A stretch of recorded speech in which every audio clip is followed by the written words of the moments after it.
Good morning, everybody from Santa Cilia de Jaca in Spanish Pyrenees.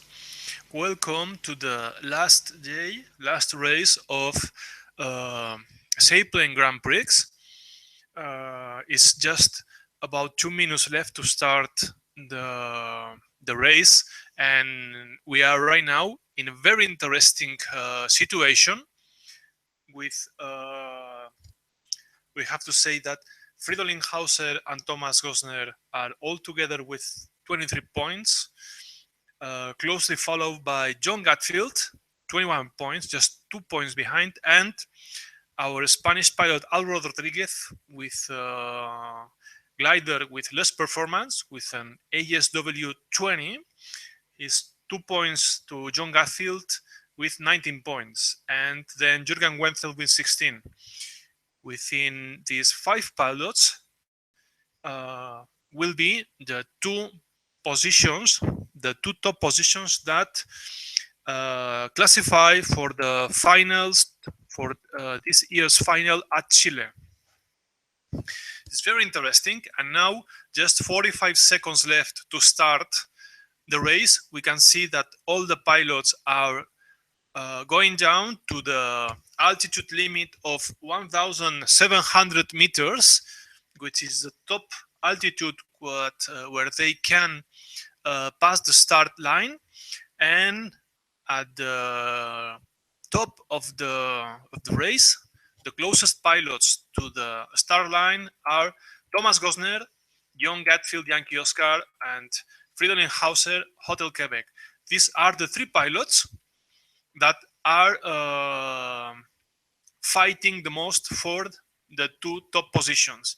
And to the north, you can see Jorge Arias with Victor Lima. I think is the first to start. And here they go all together.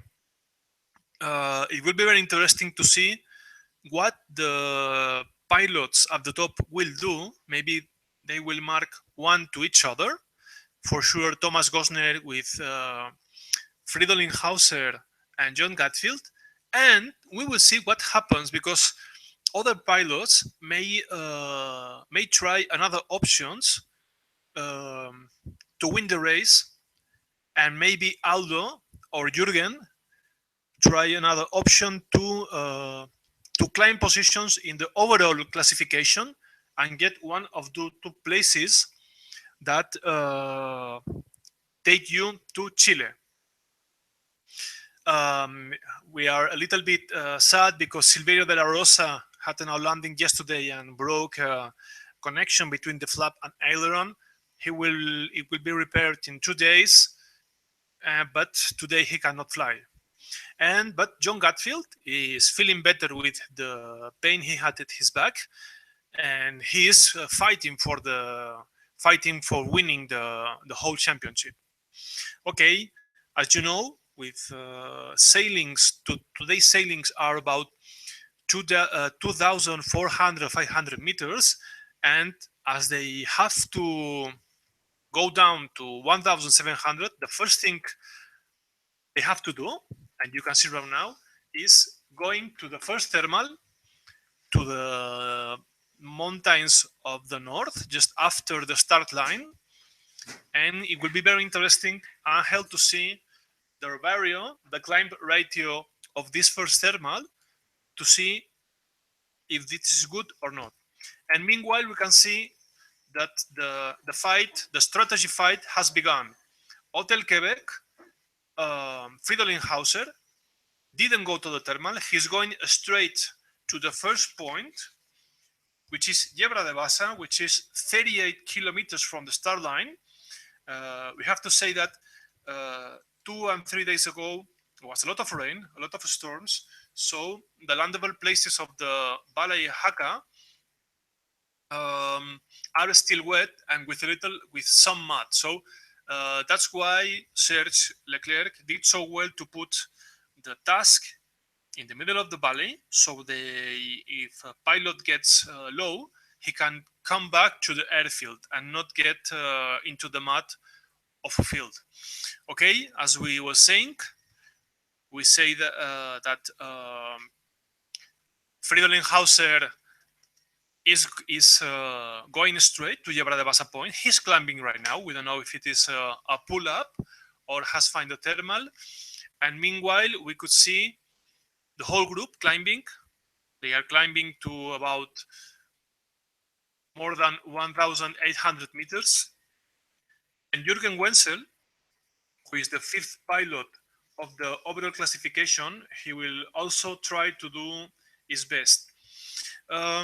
He has some options, but he is 7 points to the leading group, to Thomas and Friedrich Hauser classification.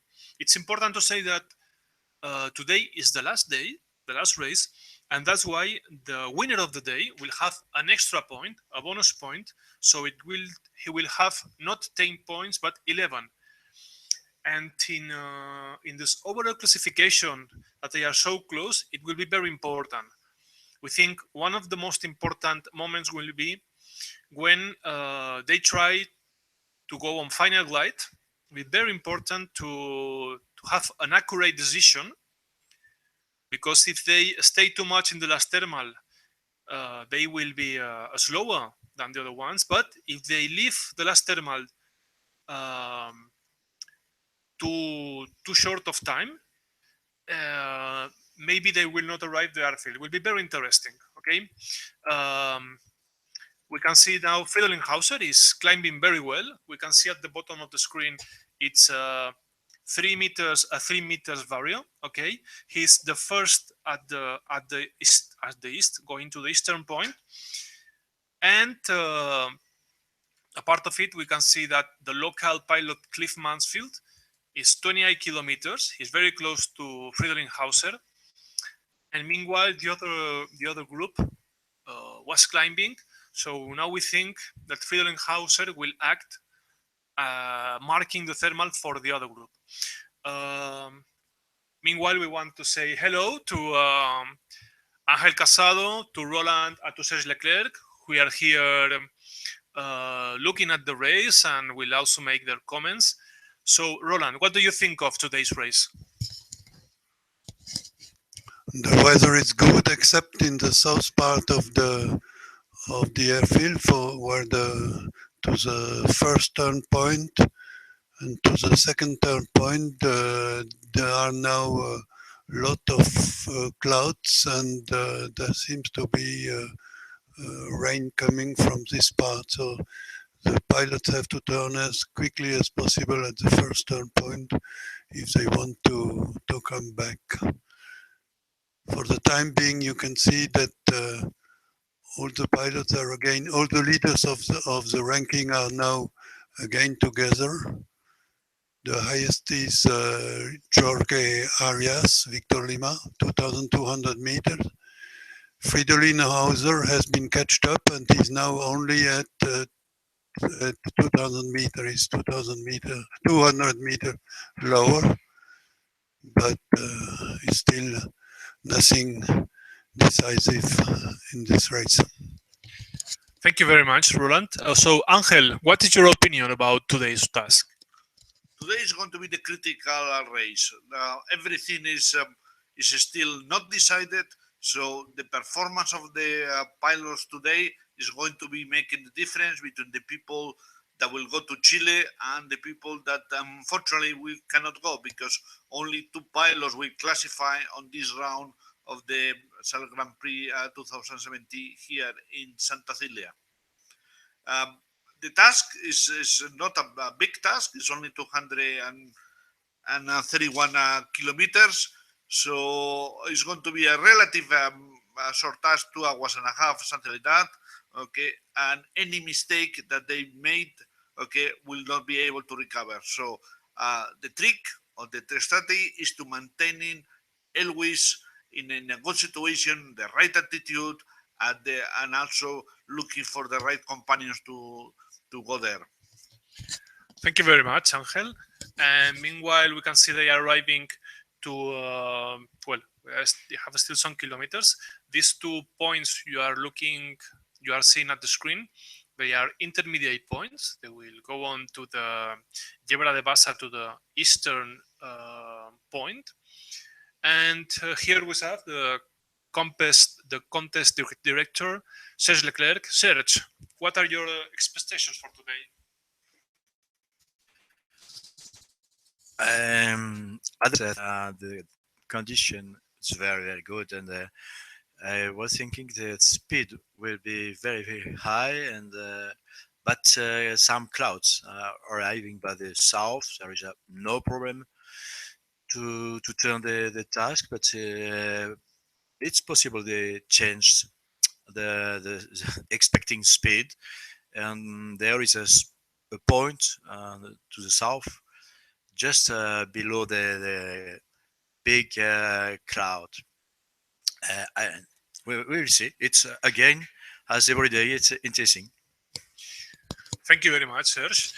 And now Angel put us the data of the speed. Very interesting. We will see, as you can see, Tango Papa to the east is only 100 kilometers because he's climbing on a thermal. Meanwhile, the other ones are on transition to the next thermal. And we saw that Hotel Quebec, Fridolin Hauser, is trying again, as he has done the last two races.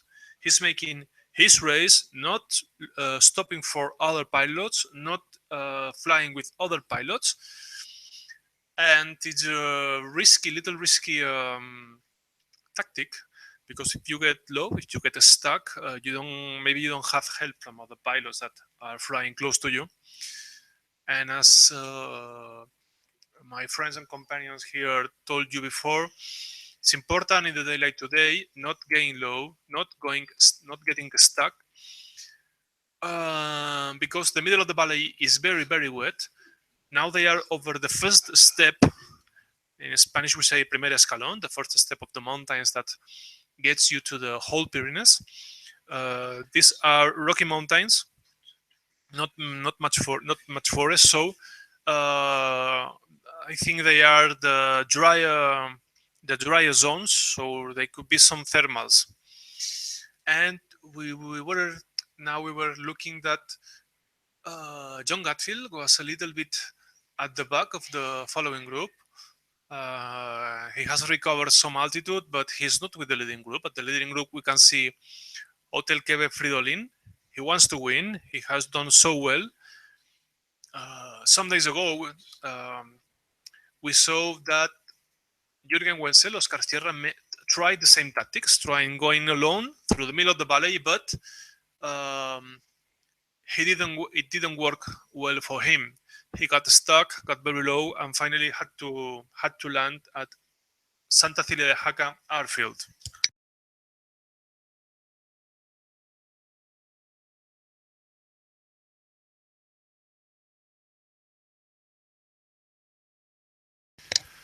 Okay, Angel was telling us that the valley in the middle you are seeing is Canfranc Valley, lowlands, so they will lose some altitude here. We can see that Yankee Oscar John Gatfield is going very fast, and close to him has appeared Lima Echo, Sergi Pujol. It will be very interesting to see what they can do. It's strange because John Gatfield, we thought he could be with the leading group, but we don't know why he's a little bit at the rear. But today is not the task is not so short as it was 2 days before, where the weather forecast made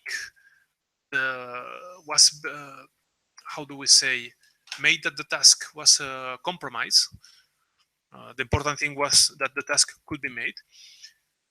And today is a bigger task, so they have time enough to recover if they have a low moment. We can see now the leading group is joining at the inner thermal. Gold Tango, which is Thomas Gosner, as we said, at the leading with Fridolin Hauser. Fridolin is arriving also. And it's interesting because at the first leg, at the first transition, the decision that has made Fridolin Hauser was good, because when Oscar Sierra arrived, just a couple of minutes before, Oscar Sierra arrived lower. And also the other pilots, we can see he's higher. And also Jorge Arias, Victor Lima, has recovered the little distance he was and he's with them. He's at the leading group. Jorge at the general overall classification is at the 7th position. He has no chances to go to Chile finals, but for sure, Jorge is a very competitive pilot. He's so comfortable, as we said some days ago, flying low. He gets no stressing when he's low, and for sure, he will try to make and to win the day. And Angel now has put us an image of the overall situation of all the pilots. Clearly, we can see two groups of pilots. The leading one with Thomas and Fridolin, and John Gatfield at the rear back. Okay. So the distance difference is only 7 kilometers. It's not a big distance difference. They can catch up. As we can see, they are now crossing the Canfranc Valley one, and the other ones are crossing the Ebrun Valley. And we'll see. They need to. The big step is try to be crossing the Tena Valley, the valley that goes from Sabiñánigo up to the ski resorts. Thank you very much, Angel. And it's important to say that the weather forecast for today seems to be no rain expected. We are looking at the rain alarm at the radar. There is no rain. There's some rain, but very far at the France part. And so it's good. It's good because it is so wet that there is some rain. Should there be some rain, it would kill the thermals that allow our pilots to keep on flying. Okay, this is one of the most interesting parts of the race because talking with some pilots at the bar, having some coke and some water, and talking about how the race was, it was interesting to say they were all concerned about the jumping to the south part of the valley.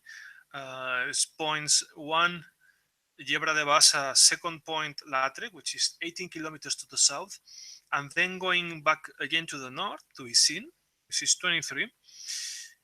It's good because the pilots will see themselves. It will be like some carousel around these 3 points, but they don't seem very safe of how the condition would be at this part of the valley, because the last days, the conditions at the east and southeast part were not the good, were not the better. Sorry.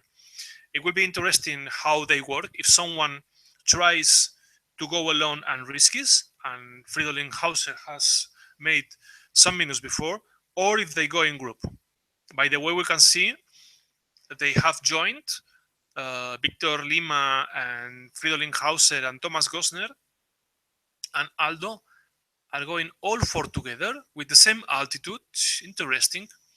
Have to say that Aldo has always to work a little bit more than all the rest of the pilots because his glider has not the same performance as you can see at the bottom of the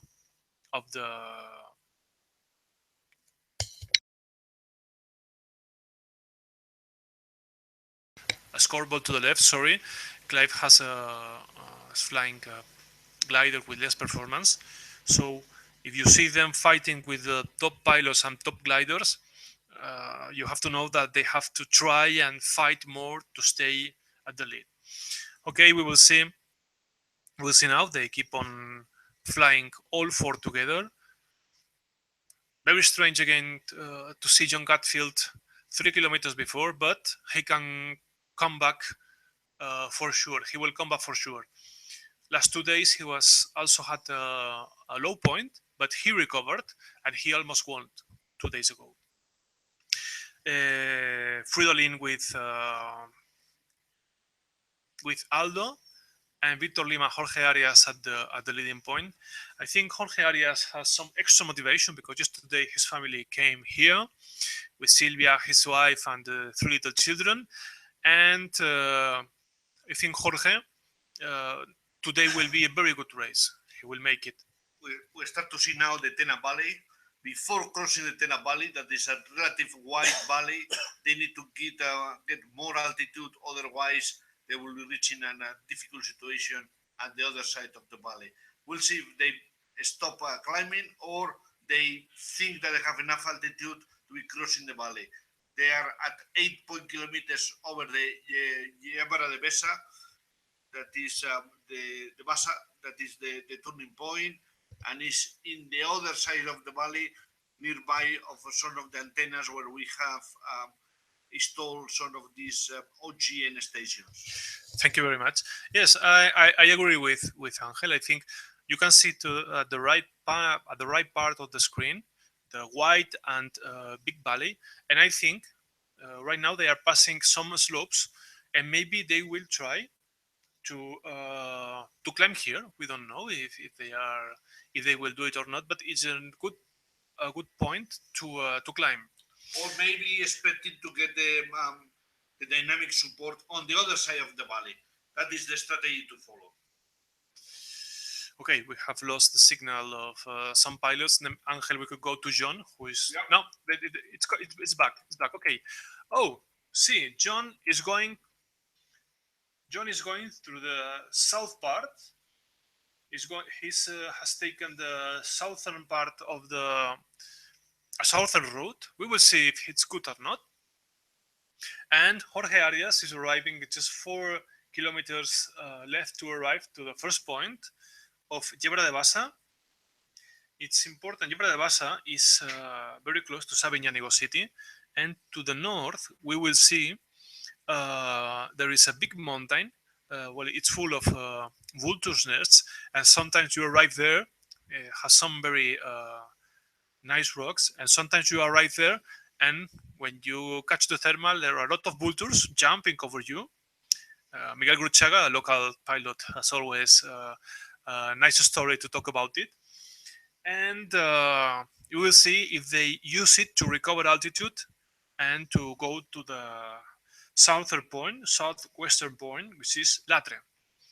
John Gatfield is 2,000 meters, and he is 4 kilometers after the lead. Okay.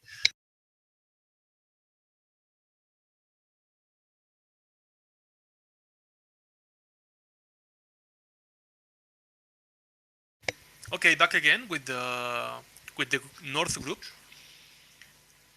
Not much difference of altitude, so I think they are pretty close. They are all gliding together, and they will arrive at the same altitude and with the same conditions at the point of Yebra de Basa. And now you can see we're talking about these slopes. You can see on the right part it's slopes and mountains with good orientation to the sun and to the west wind that is we have today in our valleys. The normal wind when we have thermal activity, because as you may know, when there is thermal activity, the warmer air rises, so the lower wind goes there to supply it. Okay, now we have lost the signal, and they are arriving to Sabiñánigo antennas, to Yebra de Basa point. Back again with Fridolin. Fridolin is making a second part of the whole championship. Fantastic. He has recovered positions so well, so nice. Have to say that yesterday he was first, and also 2 days ago on race 3. So he jumped a lot of positions. He was 6th, now he's 2nd, but with the same points as Thomas Gosner. Meanwhile, John Gatfield was arriving from the south. I think that John Gatfield, maybe when he saw, or he has seen that he was at the bat, he has thought, well, I have to try something different to go back to the leading group and fight for the 2 positions. They have just 38 kilometers made, so they have about 190 kilometers left. and they are going to the southwest. They are going to the southwest to second point with each latre, 17 kilometers, and John Gatfield. We see that the John has at the same altitude that Fridolin, and so means that the John tactic seems to work, right, Jome?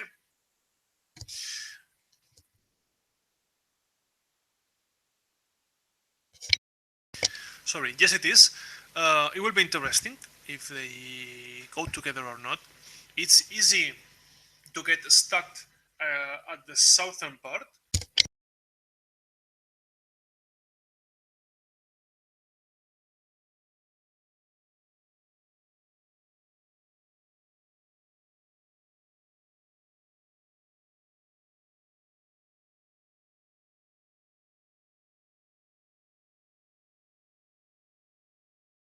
Well, as you can see, as it is a so mountainous zone, have so many mountains that sometimes our antennas doesn't receive any signal from the farms and the localization systems, position systems. Sorry, and well, sometimes it happens, and especially when they get low. You have to know that the southern part of the valley of Jaca Valley, or Canal de Verdun Valley, is has the top of the mountains about 1,400 meters, 1,200 meters. They are lower than the northern part of the Pyrenees, but they also have a lot of forest, and they don't have so many landable places as the north and as the own valley.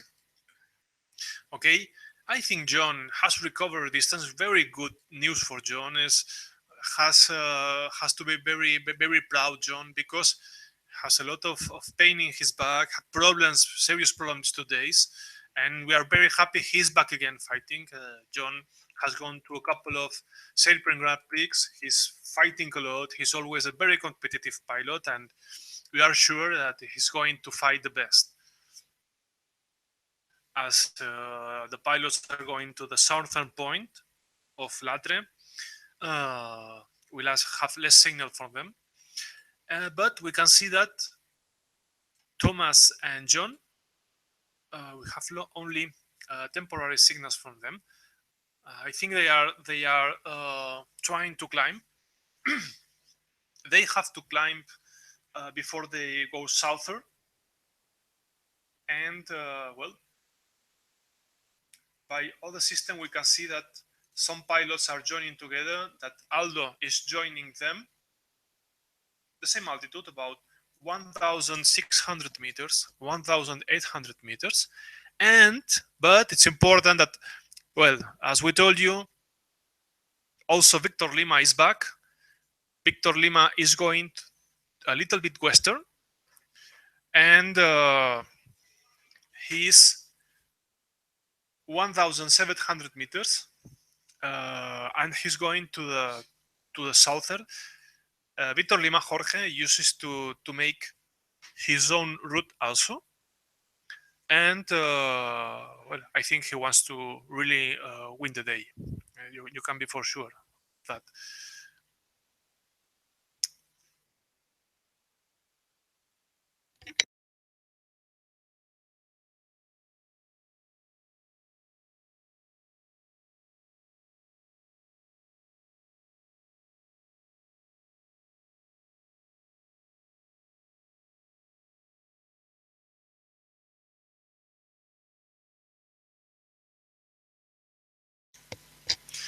Okay, well, as we told you before,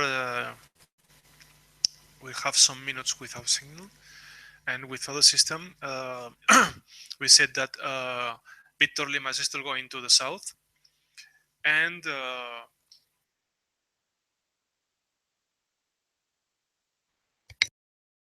okay, this is Jorge. Jorge is 1,700 meters over the sea level. He's only about 90 kilometers per hour, so maybe he's trying, he's having some movements to find a thermal. And we can see meanwhile that the top mountains or the terrain is about 1,000 meters, concretely 994 meters.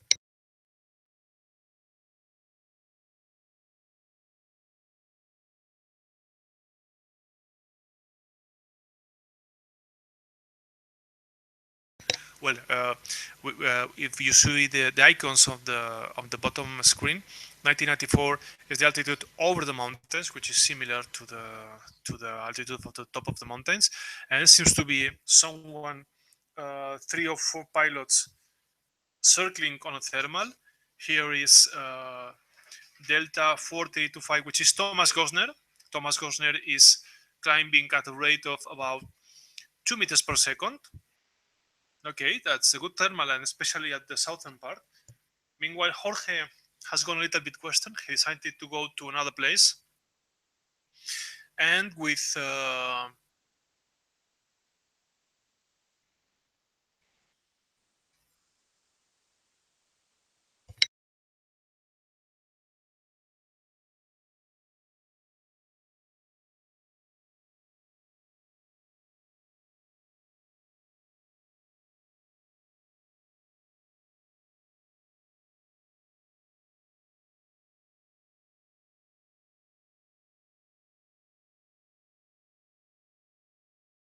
okay, back again. Thank you, Angel. We have now an overall situation. The the glider you can see at the left part, close to the yellow line, is Jorge Arias. Well, Jorge Arias now is the closest pilot to the second point of Latre. As we were talking just 2 minutes ago, Serge, the pilots were a little bit concerned about what the southern point. And Jorge, he has done the most straight line. And meanwhile, the other pilots, the group of pilots, are at the little bit eastern. There are some slopes there, close to Castillo de Guarga. We can see some slopes and close to Ordovez. And Jorge, he's not going down. He still has the altitude of 1,800 meters. Very good. And meanwhile, the other pilots seem to have stopped and climbed. Jorge maybe is having it a little bit more risky, and we will see how they go out of that part. To the southern part of Latre, well, Latre is a landable zone, so should they have any problems, they could land there. And a part of that, close to Latre, there are some mountains that usually have some triggers for thermals. Okay.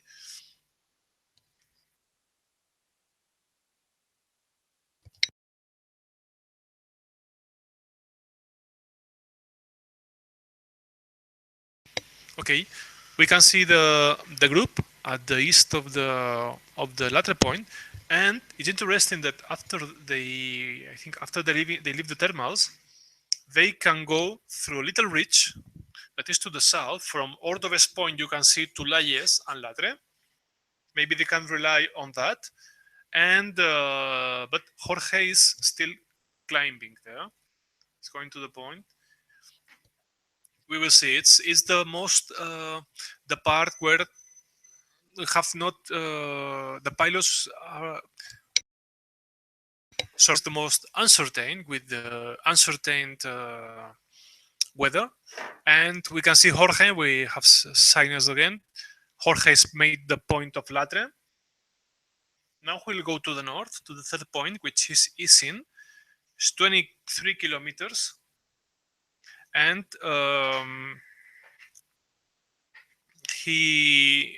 this leg, this part of the race, crosses the whole valley until the northern mountains. And well, it will be interesting. Now, I think the pilots of the back of the race may find the leading pilots going to the north also. So it's interesting. I think here is a zone where they can rely on their reserves.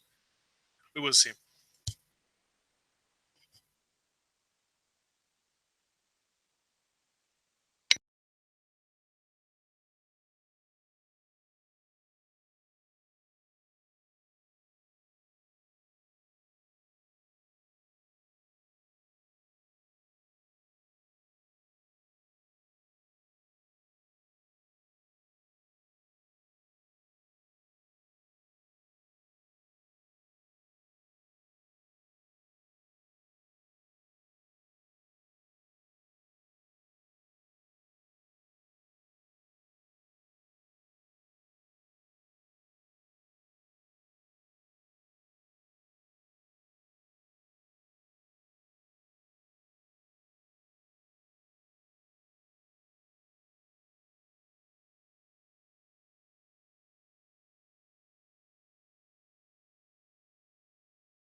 Back again, sorry, we're talking about how to broadcast with no signal left. And back again, we have to say that Jorge is at the lead. He is, well, he's the lowest pilot right now. He's 1,350 meters, but he's going back to the valley. I think there are clouds, so maybe he tries to rely on them. I'm going to the Cuculo Sierra mountain, and we can see the rest 5 pilots. Among them, Fridolin, Thomas, John Gatfield, and Aldo. He stayed there for a lot of time, for much time. They climbed 500 meters. I think they climbed to the ceiling of the clouds. They are now about between 2,200 and 2,300 meters now.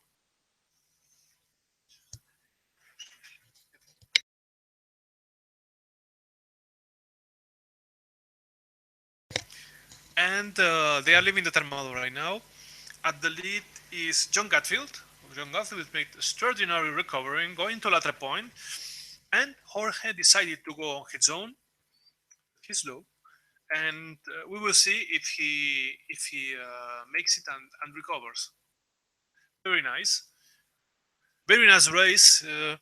It's interesting that um, there are not only the 3 or 4 leading pilots fighting for the win of the day, but also Jorge, and we will see that. I think that Jürgen will also try his best. Now we have signal from Yankee Oscar, 2,200 meters, and for some seconds we saw Jorge Arias. He was passing the southern mountains and entering the valley. It's interesting because I think he would try to gain some altitude here. Otherwise, he has to pass about 10 kilometers crossing the valley. So I think he would need, and maybe he will try to go high in this part of the valley. Otherwise, he will arrive to the northern part of the valley with only 1,000 meters left, and the lower part of the thermal band is not working much well. A lot of humidity, broken thermals. So today is typical day of stay high, always stay high, because with the humidity of these days, some pilots were telling us that only the highest part of the thermals worked. Maybe you were under a powerful cloud, but under about 1,500 meters, there was no thermal left. It was above you. It's like some bubbles, some powerful bubbles, but the thermal has no continuity. Okay, back again. We can see the lead with Victor Lima, which is Jorge Arias. He's climbing at a 3 meters per second thermal. Very nice. Now we love the signal, but we can see him with another system. Meanwhile, the other pilots who make a detour, a 45 degrees detour to maybe they saw a big cloud, but they lost some time. So we will see if Jorge is able to retain the advantage he got. I think he's climbing very well. And I think when the pilots arrive, we arrive lower than Jorge. Jorge very well, but we have to say that we still have about 75% of the race left. So it's time still left for so many things to happen. Okay, Jorge climbing 1,600 meters. He has an advantage of about, I think, 9 kilometers over John Gatfield. As we said, Jorge is climbing at the mountains of south of Sabiñánigo city. He will climb there and then jump to Isin. Isin has also mountains, but they have many forests. So we'll see if it works so well or not. We will see. So at maybe 30% of the race, with John arriving to the third point and Jorge going straight ahead to Isin. Serge, what do you think of today's race? How do you think is developing the race? Yeah, I think that they are passing more difficult place because the south, I said before, the south is very, very cloudy. And arriving again in the Aragon Valley, close to Sabiñánigo, will be easier for everybody. And very interesting to see the position of Victorino. He went directly to the point, and as in the same time, everybody make a longer way to arrive. It's very interesting. It's was absolutely the more difficult part of the two-day task.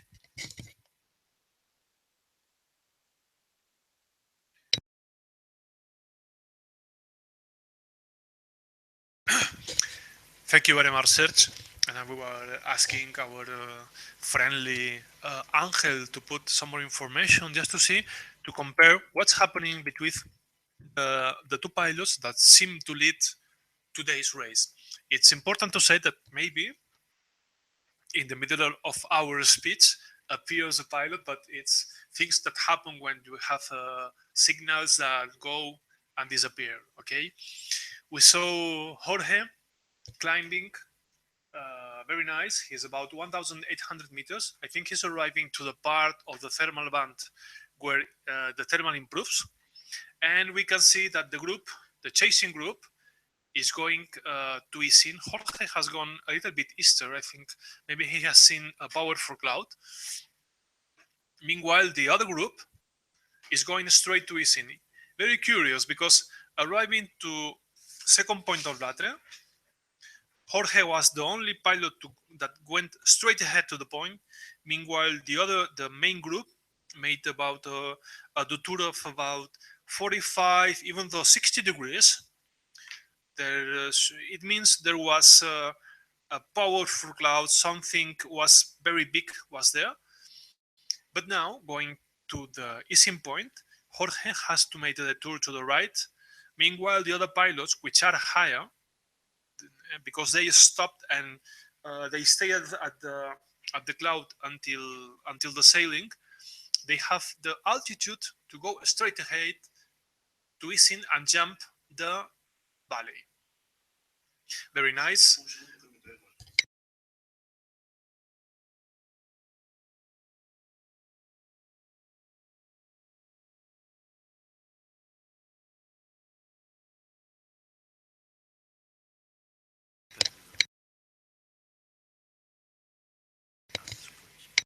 Okay, back again.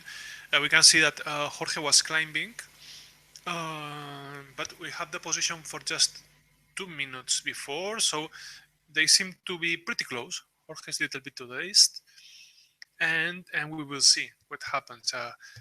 Meanwhile, John Gatfield is at the lead. He's at the lead of the race, with Jorge pretty close, a little bit eastern. We recovered the signal from Sergi Pujol some seconds ago. He still has to arrive to Latre. He is 9 kilometers after the leading group. And Thomas Gosner, he was also a little bit at the back. So I think the lead is changing completely. And the interesting thing is that the leading group has 2 of the 3 leading pilots. Well, really, all the pilots are there.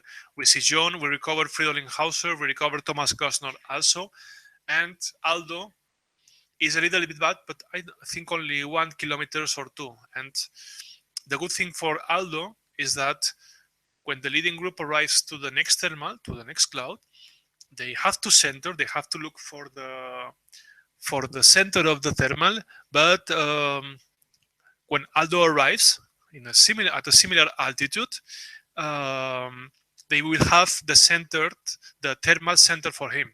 So now the 4 or 5 pilots at the leading will work for Aldo.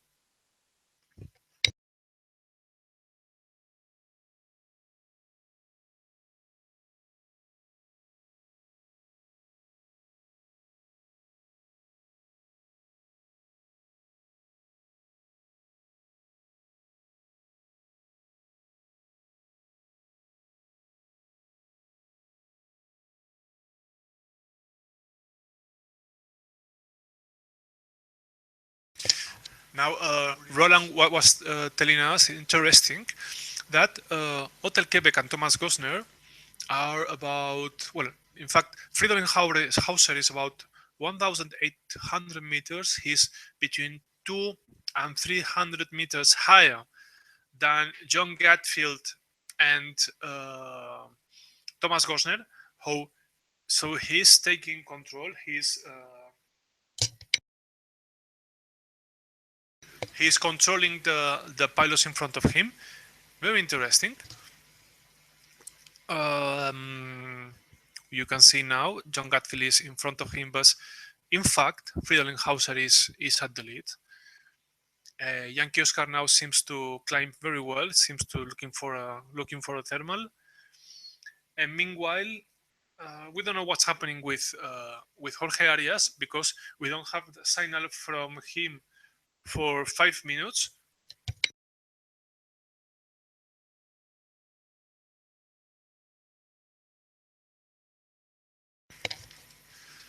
Okay, we have news now that Jorge is a little bit. He's to the north.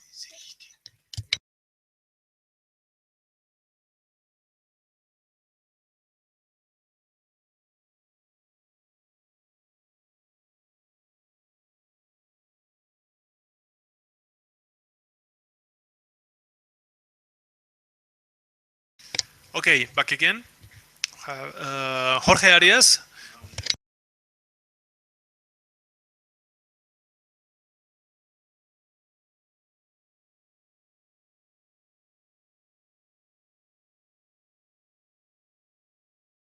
Back again. We lost signal from Jorge Arias for 4 or 5 minutes, and we recovered for some seconds. And well, good news from Jorge. Here he is, arriving to Isin, but he's a bit lower than the chasing group. Interesting. I think they will rejoin again together at the next thermal. Thank you, Angel, for an overall situation. And Jorge is arriving to the fourth point, 1,300 meters. But the important thing is that he's still over the mountains. He's not lower the mountains.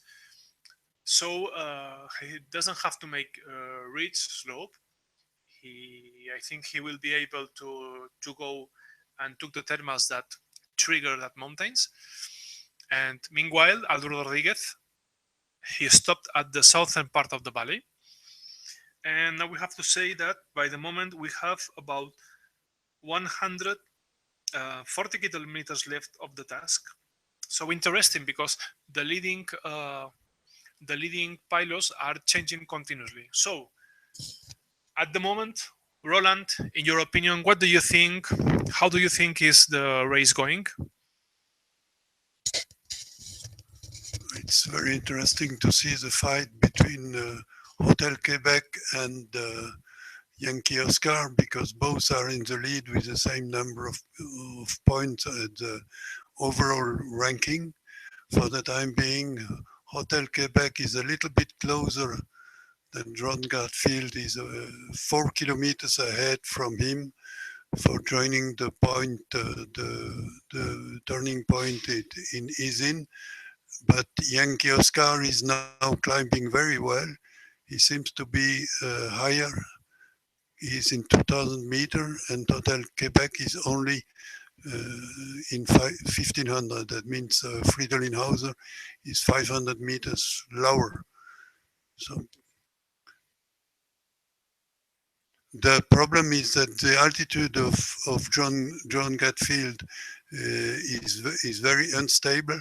It's difficult to know if it's real altitude, but the gliders which are with him, they are both in over 2,000 meters. So we believe that the highest value you can read is a real one. Thank you very much, Roland.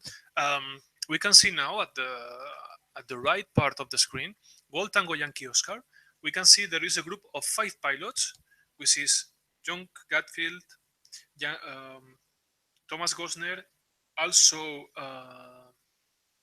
Oscar Sierra, Jürgen Wenzel, and they are flying together, circling together. They are at the southern part of the ridge of Sassal and Savignano Alto, and to the north, lower but at the lead of the group at the race is Jorge Arias and Fridolin Hauser. Fridolin Hauser is trying his best. He's doing so well, and we can see meanwhile that Aldo is a little bit to the eastern part, the western part. Sorry, the eastern pilots are climbing, I think, to the top of the clouds. We can see that the southern part, looking at the window, the southern part of the valley is getting more cloudy. Not much sun left, so well, it will be better for the pilots at the northern part of the valley. Well, now Fridolin and Jorge are going together about 1,500, 1,600 meters, climbing but not much well. We see Vario of Jorge Arias is not very good, and well, Yonki Oscar is still climbing 2,400 meters, and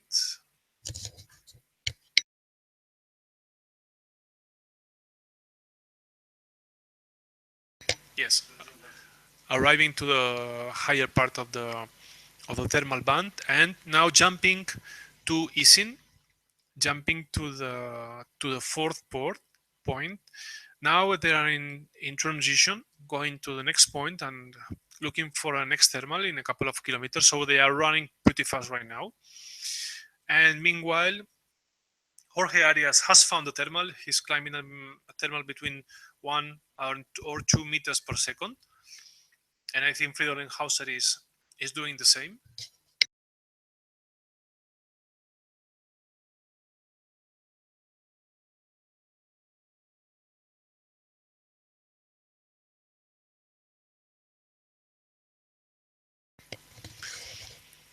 Okay, now we have, thank you, Angel, thank you very much. We see, interesting to see that two pilots with two different strategies, two different groups. Jorge with Fridolin at the leading group, just past Isin, and 9 kilometers left to next point, fourth point, which is Jaca. And you see number 5, that is because it also has the star line. And you see the other pilot, a representative pilot of the chasing group, which is John Gatfield. Jack Gatfield, well, has recovered finally. He's with the top pilots group and arriving to Isin, but very high. So we will see if when Yankee Oscar, Golf Tango, and Oscar Sierra touch the fourth point of Isin and arrive to the place where Fridolin and Jorge are, it will be interesting to see if they arrive at the same altitude or higher or lower, and it will give us a signal of who is really at the lead of the race. So, with this interesting view, Angel, what do you think today? What do you think? Who you bet will win today? I believe that the guys that are a little bit more conservative will be making a little bit better because they are flying together, and in a day like today, flying together is an advantage. Believe that we have to see it, but we'll see if those pilots that are a little bit too aggressive, if will they pay off or not. So I think now it's a good moment to bet. So Roland, who you think is going to win? Please tell us the 3 first pilots you think will end the race. I think the 3 first pilot will be Golf Tango, Yankee Oscar, and Hotel Quebec. That means Fridolin Hauser, Thomas Gostner, and John Garfield. And Victor Lima is flying very well at this time too. Thank you very much, Roland. Serge, who you bet for? Who you think is going to win second and third? Sorry, I don't have the idea. I think he's a contest director. I think he cannot say yes. Sorry, Serge, for the point. And well, I think Jorge will win, and then maybe Fridolin and John Gatfield. Meanwhile, thank you, Roland. We're seeing that Aldo is a little bit lower. Is about 1,400 meters before arriving to Isin. I think he will try to catch altitude at the mountains before. And well, we can see that they have joined. They are together again. And it will be interesting to see what happens with them. Oh, very nice. Thank you, Angel. It's very interesting now to see. Well, Fridolin Hauser is going to the right side. No, sorry. I think it's something about the signal. Something strange. No. He's wrong. He's not yet. He has not yet. He's in. Oh, so thank you very much. I thought they have touched it, but I was wrong. Sorry. Meanwhile, you can see now Victor Lima Jorge was circling a little bit, and to the north, Yankee Oscar and John Gatfield with Thomas Gosner Golf Tango going together. Two of the three leading pilots, and the only one left is Fridolin Hauser, which is a little bit back. Well, it will be interesting to see what happens.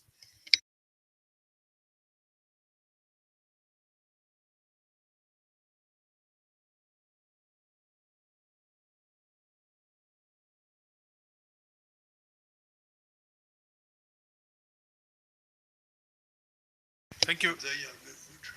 Thank you very much, Roland. I was wrong because I thought Fridolin Hauser had touched the point of Isin, but he hasn't. So he's a little bit at the rear now. Thank you very much, Roland.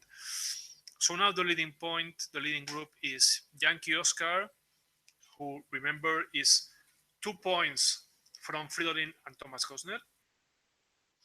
And he's going with Thomas Gosner. They are working, if not working together, but they are flying together. They are high. Jorge was climbing a little bit. And now, yes, Fridolin Hauser, Hotel Quebec, has touched the point.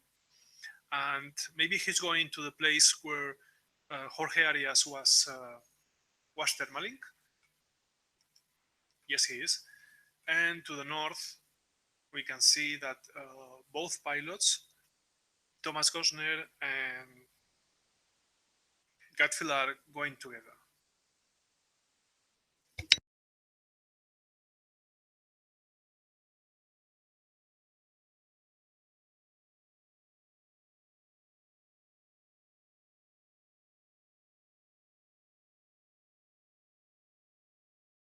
Well, we lost the signal of Junger Wenzel for many minutes. Now we have recovered it, and we can see that he is at the lead. He is about 2 kilometers in front of Thomas Gosner and John Gatfield. As we said, we have many surprises when we lose the signal and we recover. And yes, thank you, Angel. Now we see the real time when they pass Haka Point, the 5th point. You guys can see over there the city of Jaca with the big fort, okay, in form of a pentagon, okay. It's one of the most interesting fortifications that we have here on the Pyrenees, and it's a very nice view. The pilots are having this beautiful view of Jaca right now. Thank you very much, Angel. Well, that's the lead. Jürgen Wenzel, although we don't see him now, with John Gatfield, Fridolin Hauser, and after them, Jorge Arriera.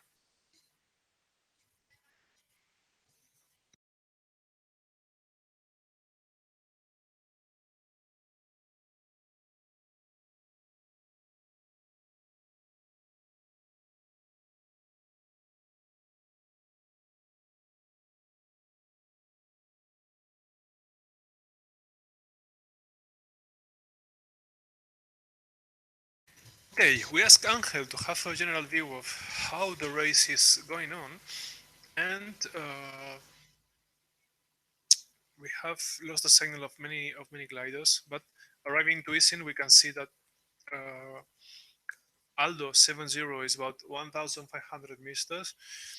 I think he hasn't won much altitude. I think he struggled a little bit to gain altitude. He's not climbing. Uh, he's not climbing very well. I think he got stuck there, and he knows that he cannot go lower on that part of the valley. Meanwhile, Jorge touched the point of easing, recovered, and I think he will try to catch the group that passed him some minutes ago. Jürgen Wenzel and Friedelinghausen are going together, and now the leading group is Thomas Gostner and John Catfield. It's interesting because right now I think there are about 5 or 6 pilots, although you can see them with some 2 or 3 kilometers between these 3 groups, but look at the difference of altitude, and I think they are pretty close. So they are at the relative position very close.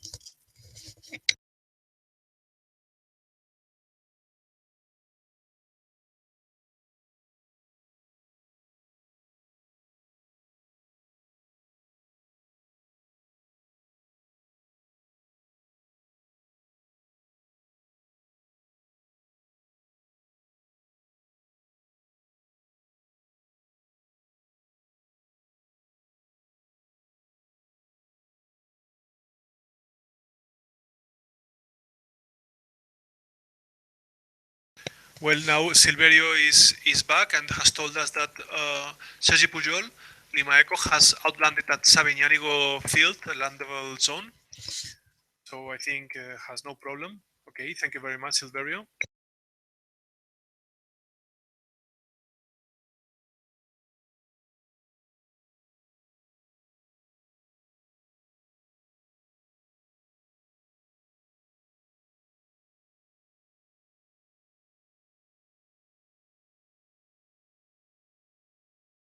Well, we don't know exactly where, but it seems that Sergi Pujol has outlanded.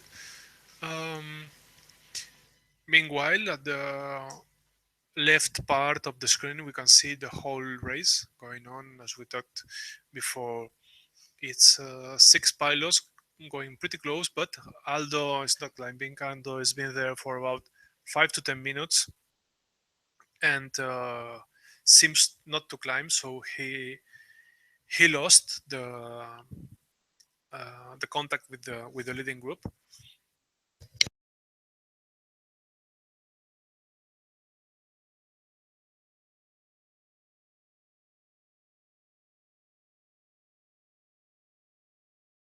Thank you very much, Angel. I was looking for the track of the flights, and he has seen that the last known position of Sergi Pujol was at the south of the valley in Latre.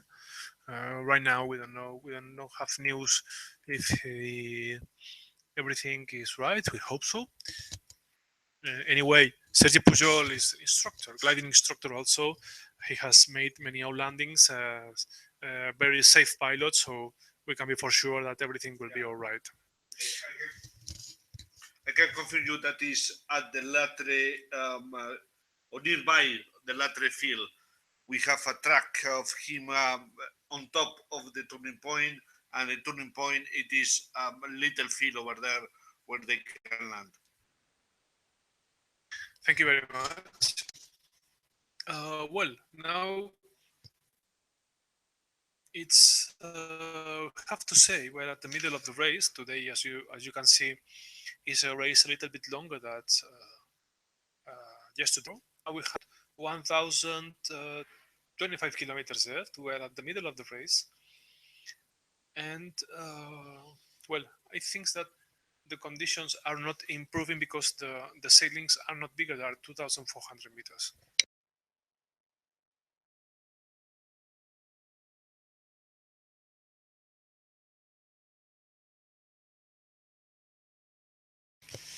Okay, back again. They are right now passing the north of the valley. it's usual here in the Pyrenees to go as to the north as you can because it's where there are the higher mountains, and that's what Yankee Oscar, John Gatfield, and Jürgen Wenzel is that they are doing.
We can see that the leading pack, Thomas, John, are climbing. They have a very nice altitude right now. They need to go to Verdun. I place you over there. The distance to Verdun is around 20 kilometers.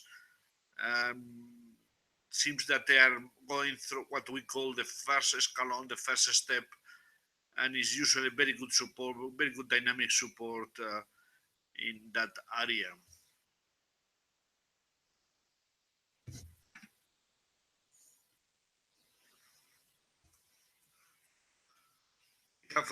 We can see now behind to 7-0 that looks that has been touched the first turning point and is climbing. Has still a little bit low, but and a safe altitude. Going now to Haka.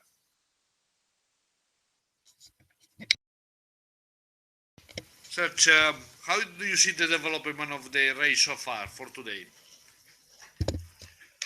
The all people now except Clive are inside the Aragon Valley, and all the condition looks very good, and it's interesting.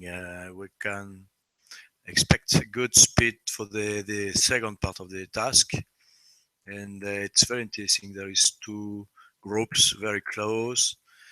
More or less every people is flying together, and that's very good, very interesting. What is your opinion about the fit of the task? You think that you found the window, the opportunity to be flying today and with the weather appropriate to the task?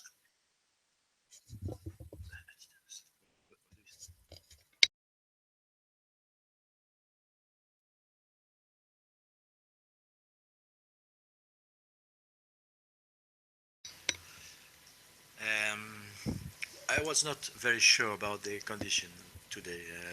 Looking for the meteo prediction tomorrow morning, today morning, sorry, and what it was sure is there is a lot of humidity still in the atmosphere, and it was difficult to know if the situation was staying sunny or cloudy. And you can see there is a lot of cloud on the south, and we was expecting more cloud in the mountain, and it's a contrary. It's difficult, but I was expecting good spin, and at the end I think it will exactly what I was forecast. Good, thank you, Serge. In the meantime, we can see that 7-0 Aldo, the Spanish pilot, has recovered. Still seems to be struggling because he's not going climbing too fast, but at least they have now an altitude that will allow him to go to looking for better thermals. We we can see in the distance that Jorge is leading the pack, practically next to Fridolin and Jürgen and John Garfield, around between 13 and 17 kilometers. That is the area they already explored. They know where there are the thermals. They know where they can find dynamic support. And I believe that from this moment on, the race is going to be really fast. If you look at the difference between the leading group, Jorge Arias and Fridolin Hauser and Jürgen Wenzel and John, and the second group, the chasing group, which is Jürgen Wenzel, John Gatfield and Thomas Gostner, you can see that they are leading by about 2 kilometers, but the difference of altitude is very huge. Thomas Gostner, John Garfield and Jürgen Wenzel are about 1,000 meters higher now than the leaders, and they will catch them up very easily. I think this was the important point of the race. Here the race has been decided. I am quite sure that now that Yankee Oscar, John Garfield and Thomas Gostner will be close to win the race if they make no mistake in the remaining part of the task. Do you agree, Serge? Absolutely. And you remember yesterday it was the same. John was very prudent, and he took every time it was possible more altitude than the other one. And it was interesting yesterday to see the horrible, and he let everybody starting first, and he took time to take the higher the high as possible, and you arrive second. It was a perfect tactic, and he's doing the same today, staying high. And at the end, it's a good tactic because we can see now at the lead group. We can see now two groups, the groups that are above the 2,000 meter and the other group that are around the 1,500, and all of them together. But that altitude will be converted to a speed, and will be seen very, very, very soon that they will be arriving to the Verdun turning point earlier, the people that are at the high altitude.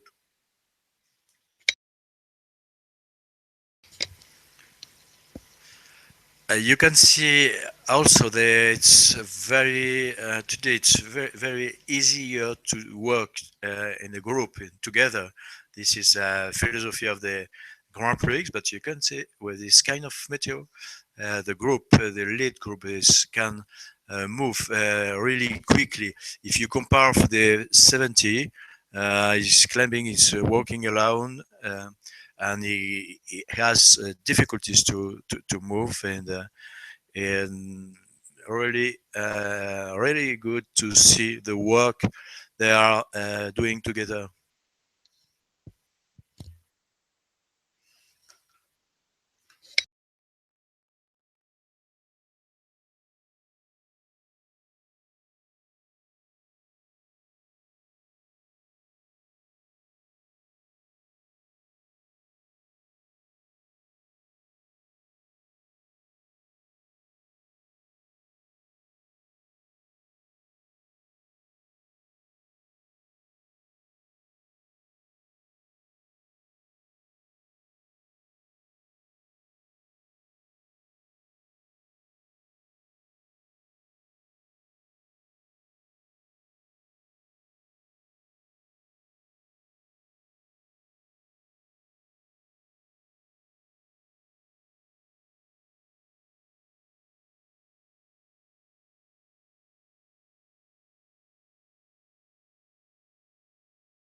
Hello, back again. We are sorry for our stop. We had to, well, we were looking for Sergi Pujol. Sergi Pujol has made a perfect landing it close to Latre City. No problem, we talked with him, and now our friend Silverio Rosa is going for his retrieval, and we were preparing the trailer and car and everything. I think most of the persons who are listening to us are gliding pilots, so as you remember, there are two kinds of gliding pilots: the pilots who have made an outlanding and the pilots who will make an outlanding. So you understand what we're talking about. So back to the race.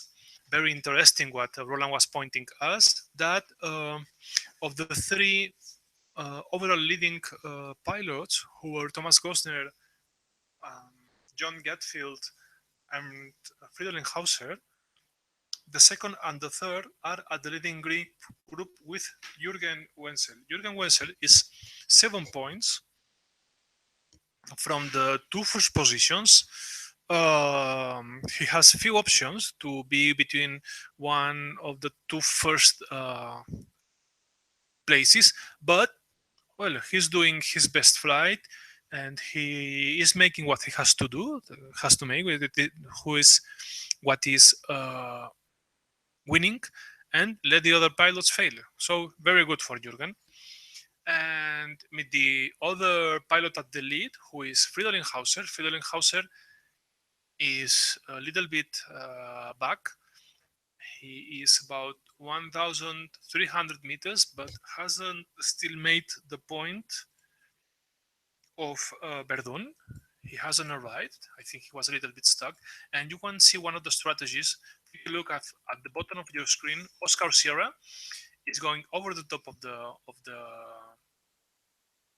mountains, and for sure he will lose not much altitude. Okay, they are. You can see up the left part of your screen that they have about, the leading group is about 100 kilometers from the arrival line, from the finish line, and well, I think they are making an interesting average speed. It's an average speed of 95 kilometers, for example, for Thomas Gosner at the leading. It's a good reference, and it's important to say that it will increase a little bit when they are on final glide or after the finish, because they will expense their altitude until zero, until the height of the airfield, so without no thermaling, so it will increase their average speed.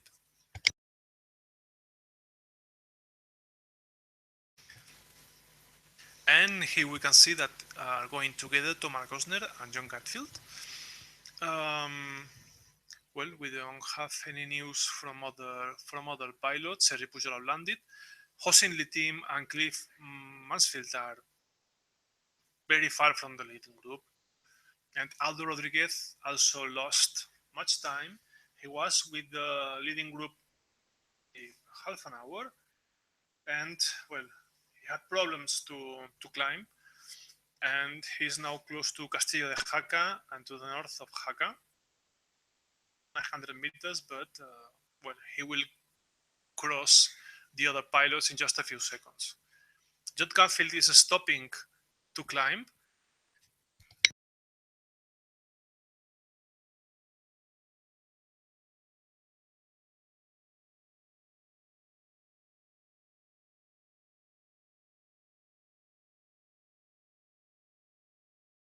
Well, now Angel Casado was telling something very interesting. You can see at the right part of the pilot's thermaling, it's like a little way. It's a firewall, not a firewall from the computers, but a firewall for the forest. You know, in Spain, usually there are some fires, and that's a firewall, and it's a place where there usually is a thermal service. As you can see, they have found it. They are climbing. They were not very high. Remember that from Latre Valley left their best thermal or their higher thermal at about 2,400 meters. Now they are almost 1,000 meters below. and well, now they stop to climb. They can stop to climb because they are the leading group and they have no one to chase. And well, they are working. It seemed that they circled, but they didn't. And now you can see the tracks. They are searching. For sure, there is some turbulence at that place, and well, each one of the street pilots is looking for the thermal. It's interesting because now they are at one point that they cannot say no. I don't want to circle this thermal, otherwise they will be lower at and close to the wet fields. Yankee Oscar now seems to climb at the north. We will see if he's climbing or just a pull-up movement. Mm, it could be interesting, Angel, to see the height of the pilots, so we could see an overall if they are climbing or not.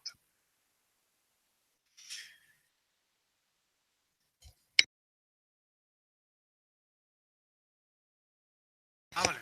Okay, thank you very much.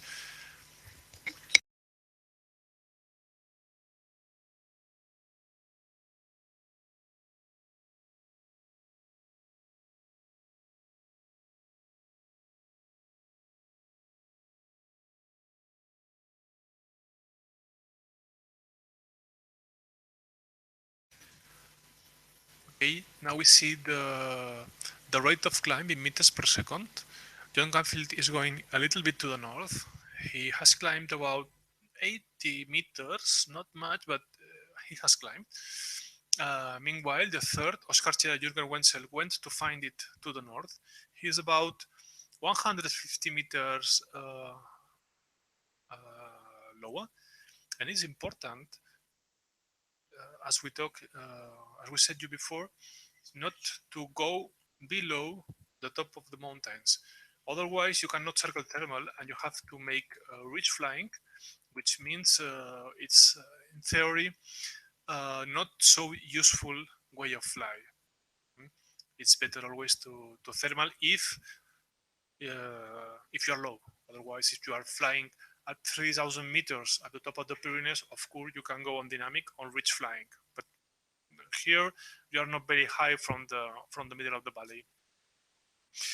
Oscar Cilia, Jürgen Wenzel is going to the east, is going over the top of the mountains, looking for a thermal to trick from the mountains. And meanwhile, we can say that at the moment nobody's climbing very well. John Gatfield is finding some bubbles, but it's not climbing at the end. Now he has lost about 50 meters. He's not climbing. Otherwise, Thomas Gosner, he is climbing a little bit.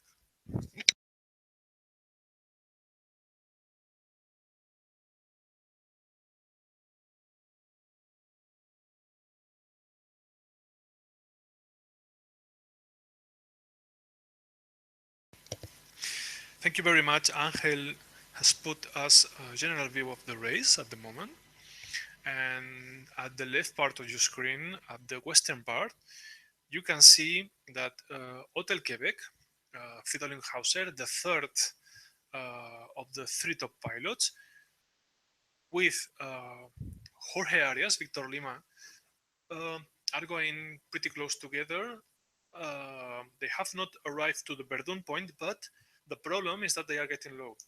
They are between 1,100 meters and 1,200 meters. Now it seems to be like there is a moment that there is not much thermal activity. Now taking a look at the window, there is not much sun left, all cloudy, very cloudy, but medium clouds, but also cumulus. So they should work, but maybe the thermal activity at the moment is not the best of the day. So now maybe they are entering in survival mode because of the weather and the thermals. Thomas Gosner now seems to climb a little bit.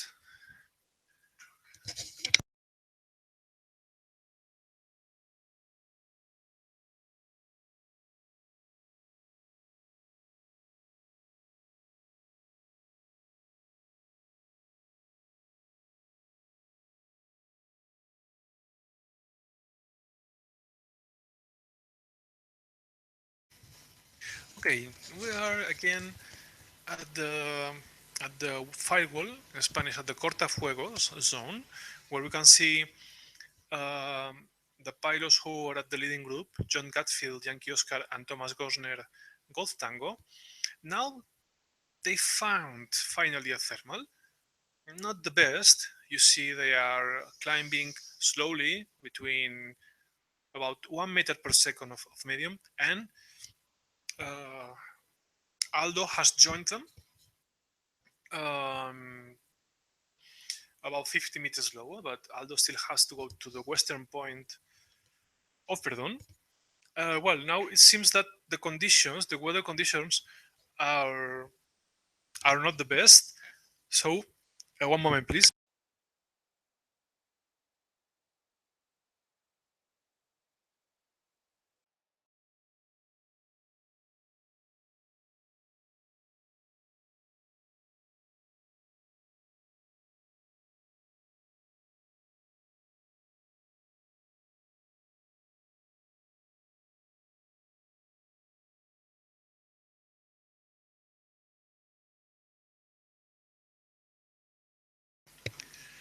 Thank you, Roland. Was making us an interesting uh, point. That is, as you can see, pilots find thermals and go straight ahead and find another thermals, and they use the energy, the altitude. But as you can see, from about 5 minutes, the leading pilots have stopped at this point. So I think they are in survival mode. That the thermal was about 1 meter per second 05. It's not the best, not the best thermal. Well, now they have to climb here. The valley is really cloudy, and well, the conditions haven't been to a worse part of it. Seems that all the pilots have difficulties to climb. The leading pilots, Golf Tango, Thomas Gosner and John Gatfield, they took their time to climb, even if the thermal seems to be very weak. Now they are improving. They are in 1,700 meter.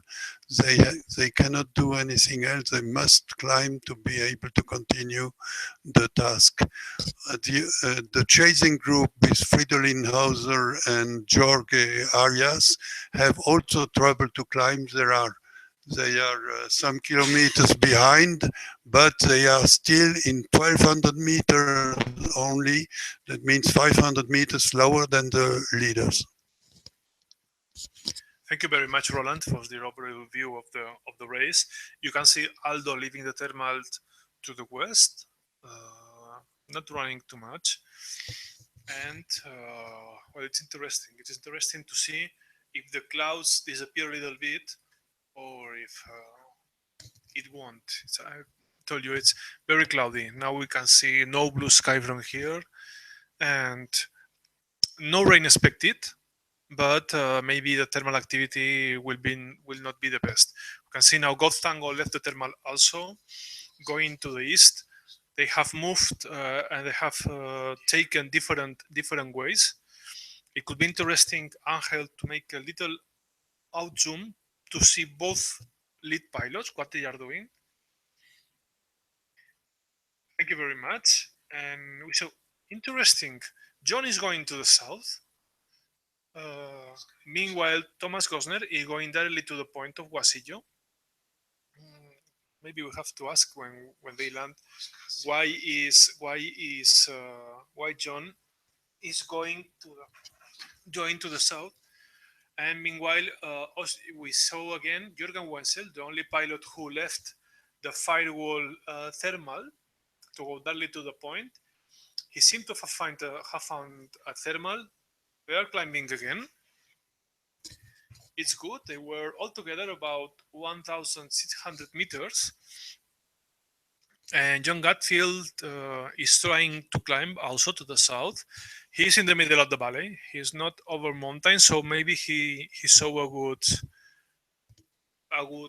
cloud. Now in Guasillo, it seems to be a good thermal. They are climbing about 1.52 meters per second, and John is not. John now is well. He seems not to have found a thermal. Don't rely on that numbers. Maybe we lost the signal for some seconds, and now the computer is recovering the signal, so it's not good data. And we should take a look at Guasillo to see them thermaling about 2.5 meters per second, 2 meters per second. And in the other hand, we must say you that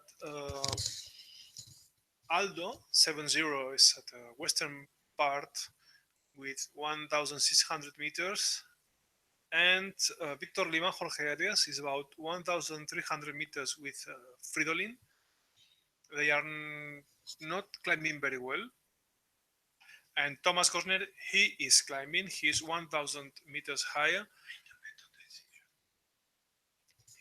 Thank you, Roland. He seems to have made a better decision, because remember, John Gatfield and Thomas Gosner left last thermal with a similar altitude, and now Thomas Gosner is about 150 meters higher.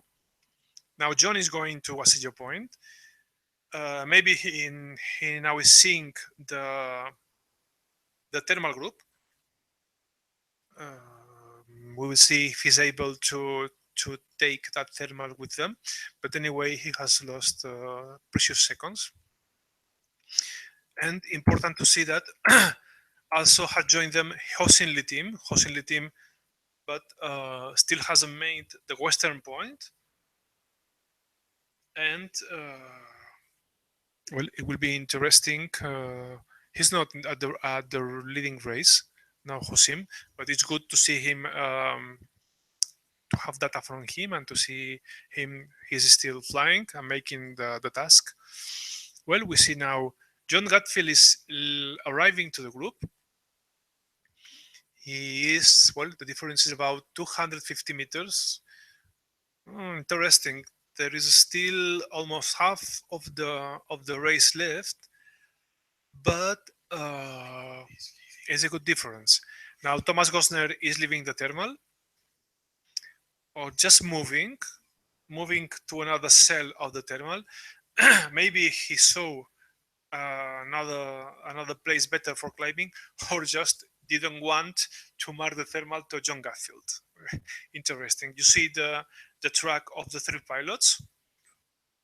Junger Wenzel is the highest one, pretty close, followed by Thomas Gosner and John Gatfield. We will see what happens. Fridolin, Jorge has recovered about 300 meters, but Fridolin hasn't. Fridolin has a good difference, important difference from the leading group. Fridolin maybe, we'll see if he's able to regain the difference and to come back to the leading group, but I don't think so. The difference maybe is too much, and he's struggling to keep on gliding. Roland, what do you think? Nothing important for Roland to say here. I think he's just taking a look at how they are trying to survive. They are trying to take the best of the moment. I think good moment to work in group. Survival mode altogether. You can see that most of the pilots that were at 2,400 meters, now they are lower. Jorge's recovering. Aldo is arriving to Jorge Place, about just 2 kilometers from Embun. And now we see the group of 3 or 4 flying together.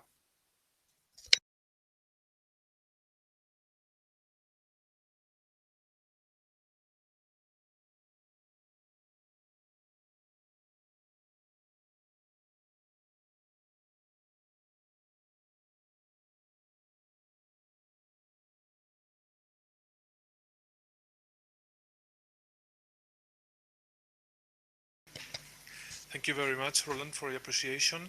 Jürgen Wenzel now is at the lead. He has a little advantage of altitude above Thomas Gosner. And John Catfield, who arrived about 250 meters lower, but I think he has recovered much of the distance. Well done, John. Very, very well done. He's climbing very well. Or maybe it's possible that at the higher part of the thermal, it's not as strong as the lowest part. I think in a few moments we will see the pilots leaving the thermal and going to the next point of Santa Lucia to the east. Um, Interesting. Johnny seems to climb better than the other two pilots. For a moment, you see John is catching Thomas and Jürgen. He's only 100 meters. He has recovered about 150 meters. Well done, John. Well done. And they are about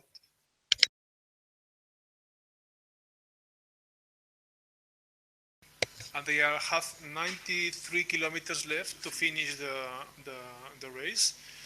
It's interesting to see that. Take a look at the rate of climb they have at the screen. It's not the better. We saw for some moments that there was just about 1 meter per second. So I think they are taking most profit of this thermal. Fridolin is 1,200 meters to the west. Jorge Arias has climbed a little, but not much.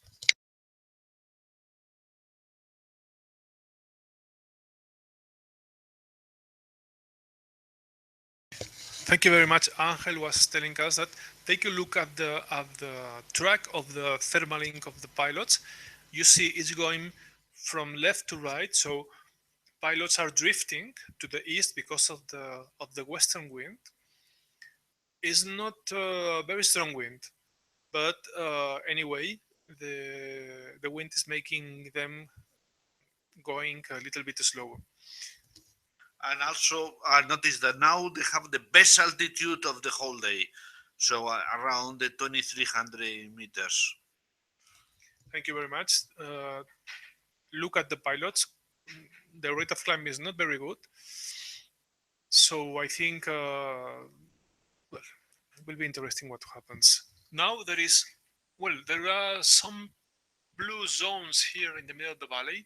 It's not as cloudy. The sun is touching again the field, so maybe the thermal could increase the activity. Yes, Roland? You can see also that Thomas Gostner is about 100 meter above John Gartfield. He stays at this difference is remaining since they entered into the thermal, and it looks like Thomas is controlling John. He's ahead in the overall ranking, and he will stay probably with him until the end to control him, and so he will win the competition.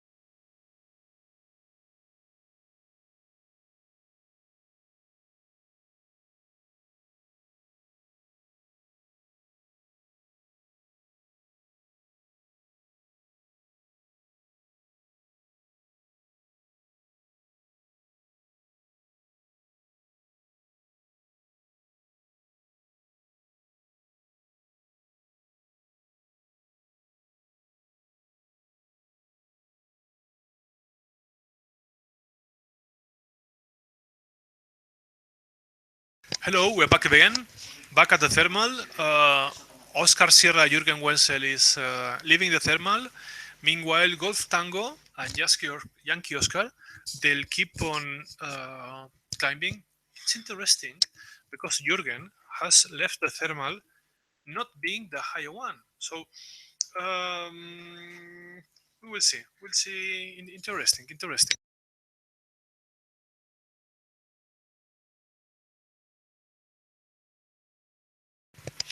And Angel was telling us that they should have been going to the western part, but the wind has drifted them to the northeast. So now we see Oscar Sierra going a little bit to the south. Meanwhile, the other leading pilots, Thomas Gosner and John Gatfield, going through the northern part. Important. Now take a look at the altitude at your screen to the right part. That Thomas and John Gatfield have almost the same altitude. It's only difference about 30-40 meters. Interesting. They are pretty close together, and Jürgen is going to the little bit to the south part. And meanwhile, we can see Jorge has recovered from the low point, and Cliff Mansfield is at the back of the task with a less powerful glider. And Fridolin, who was gliding with Jorge, I think he was a very low point because he got stuck and he's lower and with more distance from the point than Jorge Arias Riera. Okay, now the lead, going to the next point.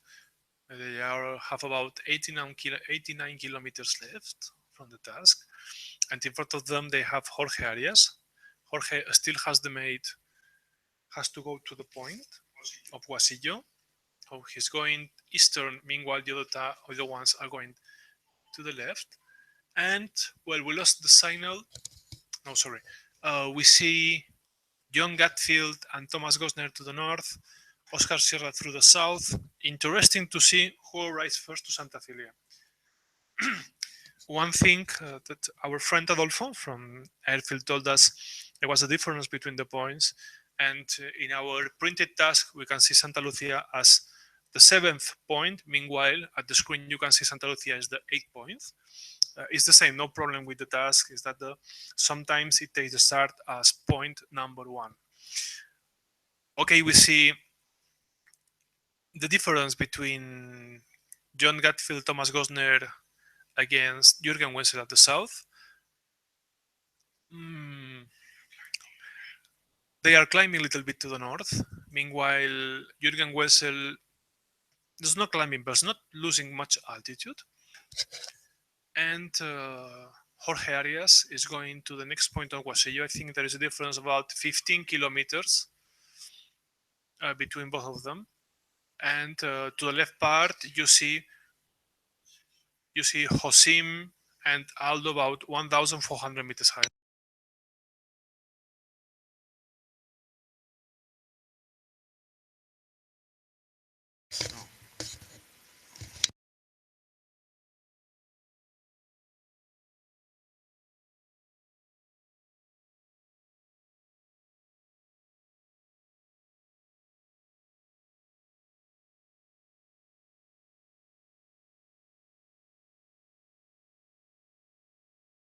Well, now we're looking at another data system, we see that Fridolin is circling a lot. He's going to the north, but the problem is that he hasn't made the point of Verdun. So maybe he hasn't enough altitude to arrive to that point, and he has drifted a lot to the northeast. The wind has taken him apart from the point. Now take a look. So Fridolin is not going to Guasillo. In theory, he has to go to Verdun point. It's not at the screen, it's out of the screen to the left part. And meanwhile, well, we see Thomas Gosner and John Gatfield going higher than Jürgen Wenzel, and Jorge passed them a little bit lower, going to Guasillo point. As you can see, Jorge is looking for the higher mountains. And from Santa Lucia point, they will have about 20 kilometers to Presa de Yesa, and then 34 to the group point. Okay, this is the distance to the 8th point of Santa Cilia. John Cadfield and Thomas Gosner going together, and Jürgen Wesser seems to have lost distance and altitude, so seems to be not the best decision for Jürgen. As we said, there are some stages of the race where it's important to fly together, to work together, especially when you're on survival mode. Some more shine we see on the western part of the valley from here, from the office of the airfield. We see some patches of blue sky. It's important that we see clouds, but a part of it, a part of the cumulus, some of the clouds are not disappearing. So there are clouds with no thermal activity, just a shadow of ground, making difficult from the thermal activity to restart again. Yeah, Roland, what were you telling to us? Friedrich Hauser is only at 1200 meter where he is. I think he is in the survival mode. He's trying to climb, trying desperately to climb, and he has not turned the Verdun, and neither Guazi, who is very late now. He has lost the race. Yes, thank you very much. Problems for Fridolin, that apart from losing the leading group and fighting for the two final positions for Chile's finals, he also he's just struggling to survive today right now. He's not fighting for the leading positions, but also just fighting for keep on gliding and not making landing out. Meanwhile, Oscar Sierra is arriving from the south to Santa Lucia Point, and John Gatfield and Thomas Gosner are arriving from the northern point. It could be interesting, Angel, to have a look at Santa Lucia Point to see how they arrived. Thank you very much.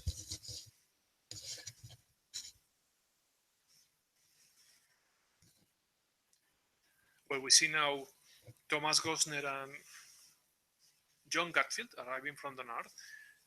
They are passing some slopes, well oriented to the sun and to the wind, so maybe they could find something there.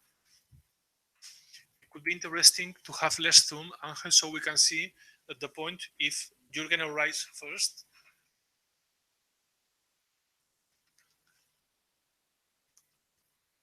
Now we lost the signal of Jürgen, but we have signal from Thomas and John. For sure, in a couple of seconds, we have signal from Jürgen also. Well, I don't know if they are stopping to climb. No, they are keep on gliding to Santa Lucia. And from Santa Lucia, they will go to the west, a little bit to the south, about 240 heading to Presa de Yesa Lake.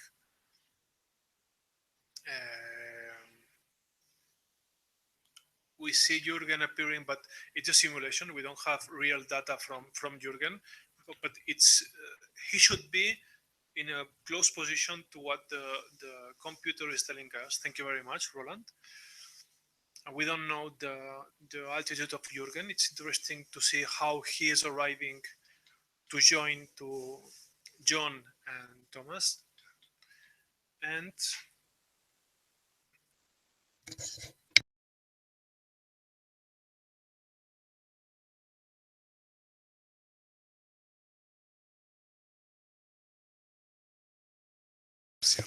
yes, we have now data from other system. Jürgen is about 1,000, almost 800 meters. So I think it's at the same altitude, pretty close. Yes. Now we see. Thank you, Angel. We lost signal again, but have enough data to see him pretty close to the two first pilots. And well, with them, pretty close is Thomas Gosner. Okay, we have now the three leaders.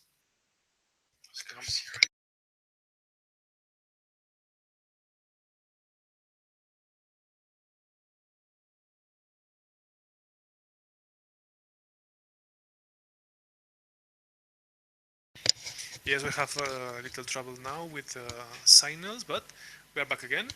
John Gatfield, 1,800 meters. And Jürgen Wessel is 2 kilometers behind. He seems to have stopped to climb. Yes, he's climbing. And Thomas Gosner is going a little bit to the south. You can see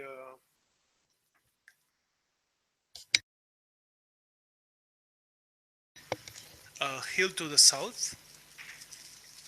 And now we have only signal from Jürgen. Jürgen is touching the point of Huasillo. And now following the two leaders to next point.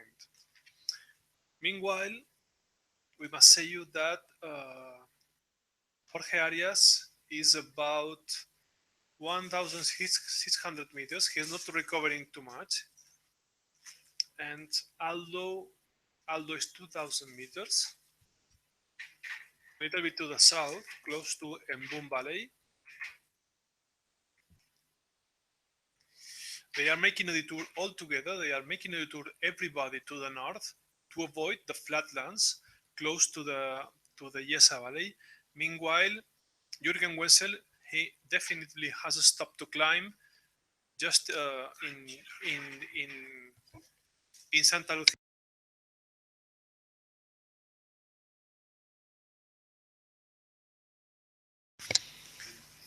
Jürgen is climbing. He has already passed 2,000 meters, and Thomas Gosner is 1,800 meters, climbing also, but it seems that Jürgen is climbing a little bit better.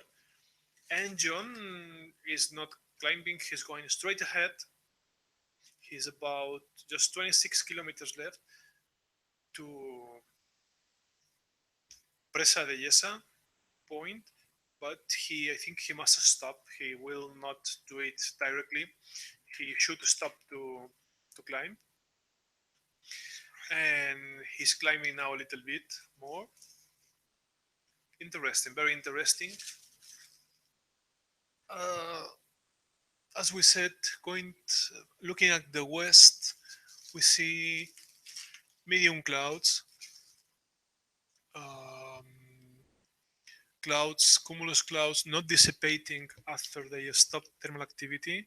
So it's because there is such a big humidity that after the thermal work, all the water that's it's in the clouds don't dissipate, don't disappear, stay there, making shadow over the ground and stopping the thermal activity and the possibilities of the gliders and the pilots.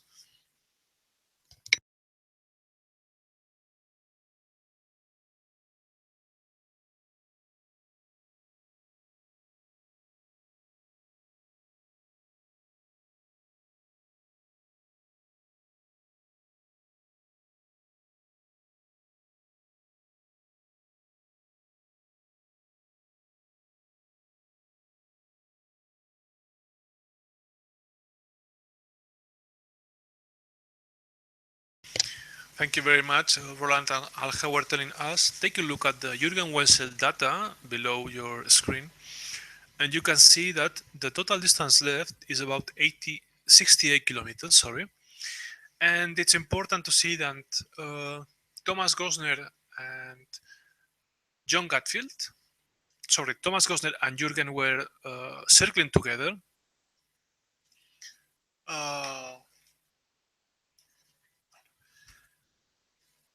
And they were telling us that if they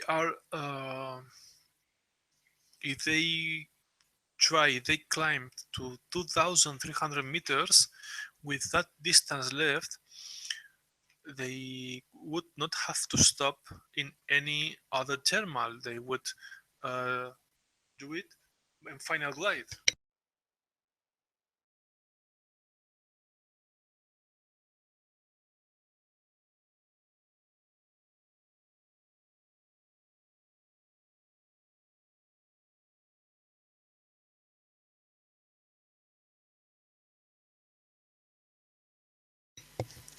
Well, we were wrong because they are 1,900 meters over sea level, but we have to take care that the Haka airfield is about 700 meters over sea, so they are about 1,200 meters over Haka airfield. You see that at the right hand, a new data, now kind of data, which is the necessary height to make it to the finish line. So finally, they have to climb. It's important that after they make the western point of Presa de Yesa, they will have some tailwind. They will have that will help them to arrive. But anyway, I think 900 meters is a lot of altitude, so they will have to stop to climb. Uh, John Gatfield, who is the closest to Llebra de Bassa, to Presa de Yesa point and to the finish line, but he's a little bit low. He's 1,600 meters.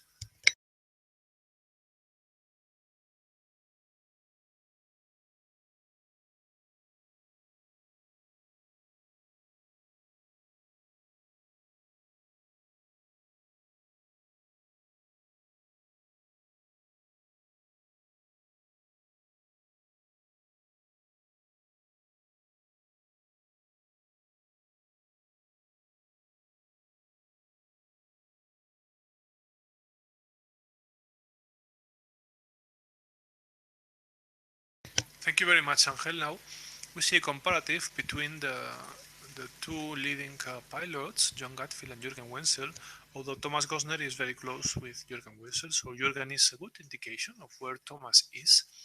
We remember that Thomas and John are fighting for one of the two positions for going to Chile's finals. And well, we see Thomas again. He's about 100 meters higher than Oscar Sierra, Jürgen Wenzel. I think they are pretty close. Now John is climbing very well, about 2 meters per second. Good thermal. Now good thermal for John. Well done. It was a little bit low, but now the lower of the leading group is Jürgen, about 1,600 meters. I think they are flying between the thermal band there, or the working band there is between 1,500 meters and about 2,000 meters. We'll see if they are able to climb higher than 2,000 meters, as John Gatfield seems to do right now. And they are about 57 kilometers left. John Gatfield keeps on climbing, and well, we'll see. They don't have much landable places in the zone where they are, but going south to Presa de Yesa, they have landable places. It's important that if we make a little zoom out, they are making a detour to the north. They are making a tour through the north part because they are trying to avoid the valley zone, the lowest part of the valley, and they are looking for the rocky zones, the rocky part of the mountains.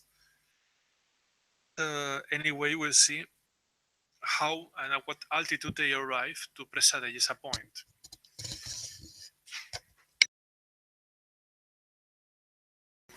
At the right part of the screen, you can see that Fridolin has already recovered from the lowest part. He's about 1,800 meters, but I think he has a lot of distance from the leading point. I think Fridolin will not able to regain the distance for the leading group. Meanwhile, John Gatfield is still climbing. He's about 2,200 meters high, and Thomas Gosner and Jürgen Wessel a little bit lower. John Gatfield is climbing quite well. I think now he's accelerating to go out of the thermal. Yes, now he's leaving the thermal, 1,600 meters.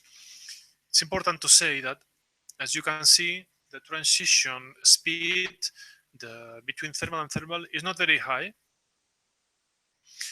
Well, his real ground speed will not be is not 1,770 kilometers because he has some headwind, maybe 20 kilometers per hour. So now he's making a transition between 1,090 kilometers to 100 kilometers per hour. And you will see that after passing Presa de Llasa point, the ground speed will increase. Maybe we see about more than 2,000, 2,020 kilometers per hour. Very interesting. And now I think that now the three first positions are now on the screen. If there is no landing out, we hope so. But now here's the race. After some movements, after some changes and decisions, Jürgen Wessel, who made a different decision, a different way to Santa Lucia point, but he didn't have a penalty for that. It worked also well for him, not better, not worse than Thomas and John Gatfield's road. Perfect.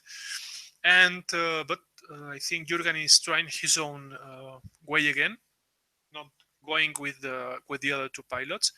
And I think that the moment where the leading group is disappearing and each pilot trying to do its best is now. We see the three pilots are now a little bit apart one from each other. Fridolin Hauser, not in the screen, but is climbing. And John Gatfield is, he has found another thermal, 2,000 meters high, very good. No was a thermal, sorry, was just a pull-up. And, well, arriving to next point, Presa de Llasa. I think they will go over the top of the mountains. If we could have some less zoom, Angel, to see the ridge of the mountains, which are, thank you very much, to the north of the lake.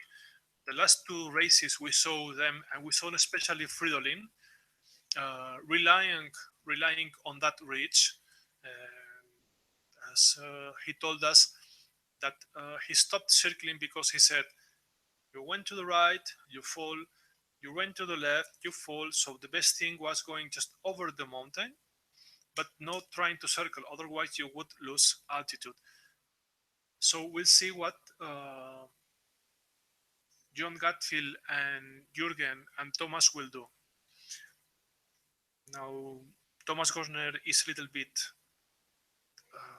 behind John and Jürgen. It will be very interesting because we lose the signal sometimes. So the leading places may change from 1 minute to another, but it seems to be that the three first pilots have a lot of distance from the next ones. I think Thomas now has fallen a little bit before. We will see if he's able to recover the distance. And meanwhile, we see Jorge Arias is still 1,400 meters higher, Cliff Mansfield 1,200 meters higher, but they still haven't made the point of Santa Lucia to the north. Well, we don't know where Jürgen is now. I think John Gatfield is stopping now to circle 2,100 meters. It seems so that the sailing of the clouds is a little bit higher. Okay, where is Jürgen? We don't know where Jürgen is. And meanwhile, going a little bit to the other pilots, we see Fridolin 2,000 meters and Jorge Arias, Victor Lima with 1,400 meters, but very close to the north of the mountains. Aldo is high too, 2,000 meters. It seems that the thermal activity has recovered a little bit. They are not struggling as much as maybe 20 minutes before. And well, these are the other places, the other positions that will have points.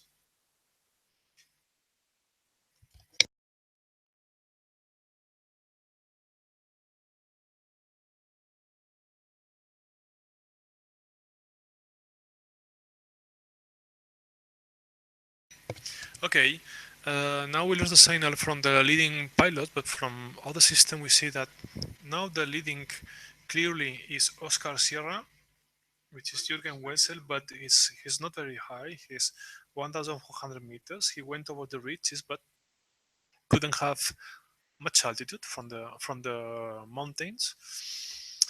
And after him, Thomas Gosner is 1,600 meters. Meanwhile, John Gatfield is 2,100 meters. I think John is doing quite good. He's at the lead and he's higher than his other competitors.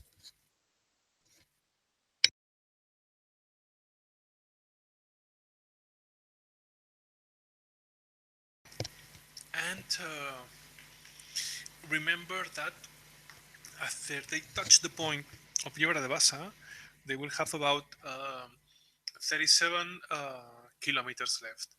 It could be interesting now, Angel, thank you very much for that image to see. Thank you. You see John Gatfield. Now Jürgen appears again. Now take a look. That's the lead. That's where the race is. John Gatfield coming from the northeast, very high. I think is going fast. And meanwhile, Jürgen has touched the point, but didn't has the altitude to keep on going to the east to the next point of the joining point. Instead of that, he's going to the mountains to the north of the lake, trying to search for a thermal that gives him the altitude to start his final light. Okay? I don't know is now John Gatfield is 2,000 meters high. It's about 1,300 meters over Haka Alfred, and I think with the glider he has, that he is with that and with the tailwind he'll find when arrive to Presa de Yesa and turns east, he's pretty close to have enough altitude to arrive to the to the finish line. Thank you, Angel. We see the goal arrival height, the height they would need apart from the one they have to arrive to the finish line. Like a look, Jürgen is going over the mountains, looking for a thermal to trick from the slopes. It's important now that he doesn't lose time there. If he cannot find the thermal, John will pass him. Now it's a balance. It's a balance between the difference of distance that Jürgen has, but the distance of altitude that John has. Now there is the race. There is the race. Meanwhile, John Gosner is a little bit back. He's high also, but I think John has a very good advantage right now. Jürgen has the time. Now is the moment for Jürgen to climb. If not, when the mountain finishes, there are flatlands which are used to have to be very wet. So if he ends the ridge and doesn't find the thermal, it would be interesting to see what he will do. Meanwhile, to the north we can see Golf Tango Thomas Gosner climbing again. John Gatfield is going to make Presa de Yesa point. I think John Gatfield at the moment has the lead. He will touch the point, turn east, and I think he will overpass Jürgen Wenzel. Okay, let's be sure that what you read over there. This goal arrival height is not taking in consideration the wind, and is assuming that all the gliders has the same performance. What it is not true. We know that John has a very, very good glider, an ASG 29, and that will make the difference. My belief is that is going to go now straight. John has enough altitude to go straight to Santa Cilia. We will see it. Thank you very much. Now you see what is happening right now is Oscar Sierra is keep on going through over the ridge. Right now, it seems that by the way, he is trying to climb. I don't know if it is a thermal or if it's just the the energy coming out from the slows because of the wind going over the mountains. And meanwhile, I think John Gatfield is going a little bit south. I think he found a little bit hole there. He lost a lot of altitude with -4 and -5. Ground speed 180 kilometers, which is really about 150 kilometers. And Thomas Gosner is a little bit back, 1,900 meters climbing. And well, Jürgen by the moment is not climbing. Take a look. He's arriving at the end of the mountains where the Rocky Mountains end and goes to a lower terrain. And well, I think he will look for an edge, for something that may trigger a thermal. It's a little bit more blue now than half an hour before in that zone from the window of the office and from the satellite view. By the moment, I think there is no rain around. It's good. No rain around is good because otherwise, in the final glide, they would have dead zones with no thermal activity. And John Gatfield is going through the south of the valley. It's important to say that usually the lakes are dead zones. Sometimes you can see a thermal pass over a lake. Maybe you can see it's like a devil dust, but it seems not to be the case. John Gatfield going through the south because of the perspective. It seems that he's over, but he's not. Looking at the map, he's going through the southern part of the lake, close to the village of Ruesta. I think he's going to the mountains, to the southern mountains, which I think they have sunshine over them.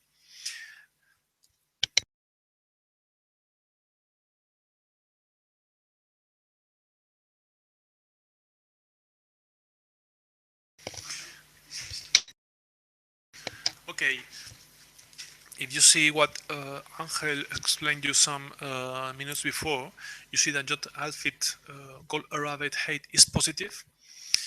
It changes a lot because it depends on many things, on dolphin flying, on the wind he finds. If he finds a boom or a zone of -5 or +5, but I think he's got the altitude. He's not running too much. It's about you see 100 without wind about 150 kilometers, which is not very fast with these powerful gliders. But I think he has the altitude. Meanwhile, Oscar Sierra arrived to the end of the mountains. He is not climbing. Could be interesting to see what happens, but we lost the signal. And meanwhile, Thomas Gosner is about 1,800 meters. He hasn't made the point of Yebra of Presa de Yesa. And John, meanwhile, is not losing too much altitude. He's going over the ridge of the mountains. He stopped a little bit. Maybe he's making a pull-up. And he's only 25.7 kilometers to the next point, which is the joining point, plus about 5 or 6 kilometers. Is 30 kilometers left. Interesting.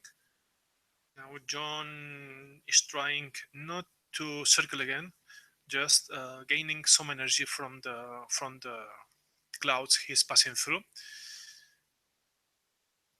Take a look. Jürgen at the north, 300 meters lower. And he is not, by the moment, he's jumping to the east. He's jumping to the east, but he doesn't have the altitude. I think he's just 1,200 meters high. He has about 200 meters less than John Gatfield, and maybe here should be the well, the positions of the race. Take a look. Oscar Sierra is circling a little bit now, but he's not climbing very well. John Gatfield has the altitude enough to make it, but not very much. You see that it changes from 0 to 50 to 70, so we will see. You see that the important thing here is take a look at goal arrival height screen. Take a look that between Jürgen and John is about 80-100 meters. That's the difference. That's the thing that can decide who arrives the first and who arrives the second. Important to see that the valley seems to be partially cloud, partially with sunshine, so it should be not very dead. But important is Oscar Sierra is going straight to the middle of the valley. There are some clouds, but we don't know if they are working or not. And well, here is the thing. Take a look, very interesting. John Gatfield to the south, Oscar Sierra, Jürgen Wessel to the north.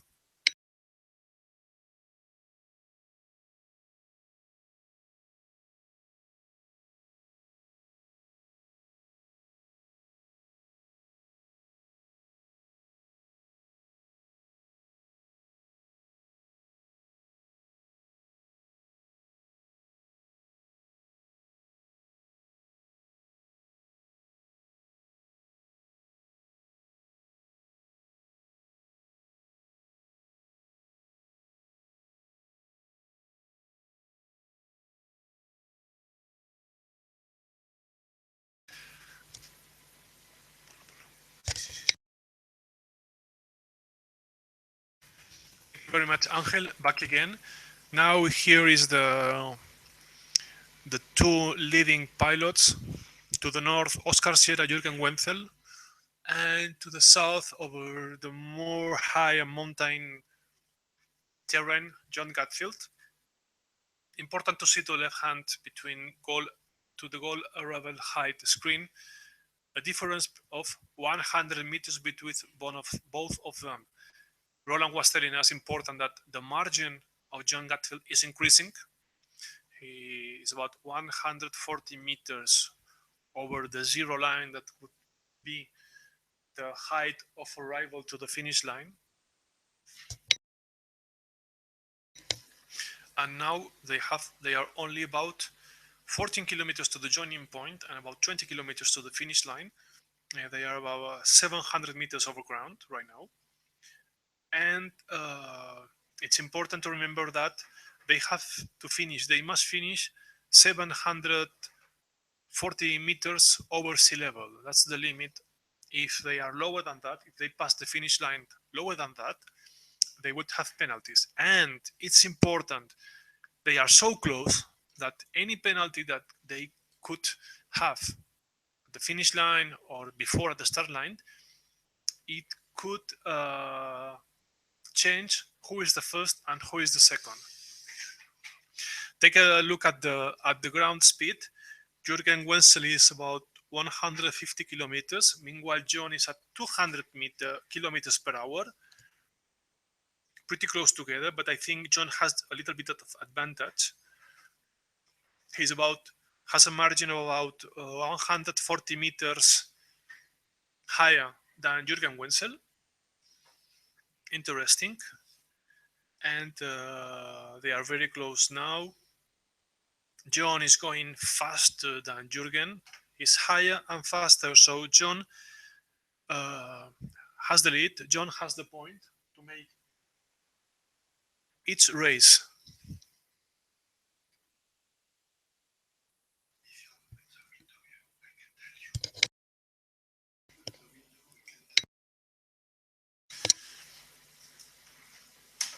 Back again.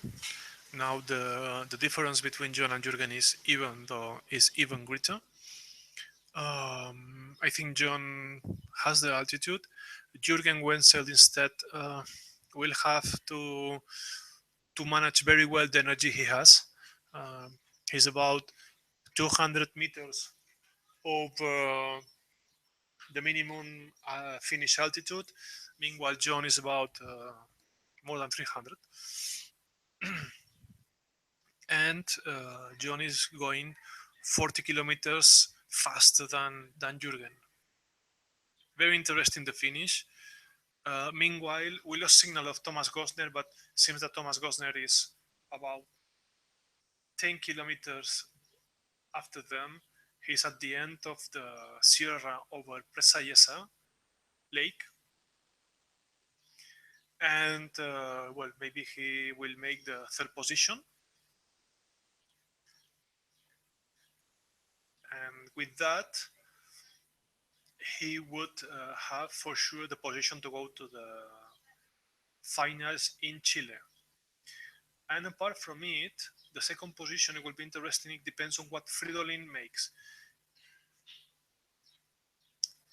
Should Fridolin make the fourth or fifth, he could retain the second position for going to Chile finals. But if not,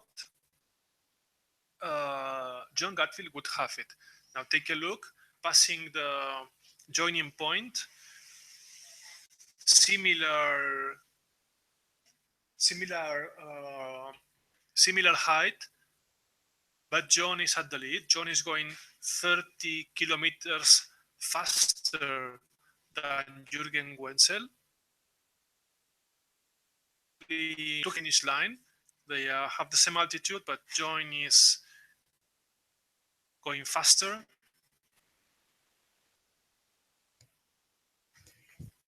John is going faster, and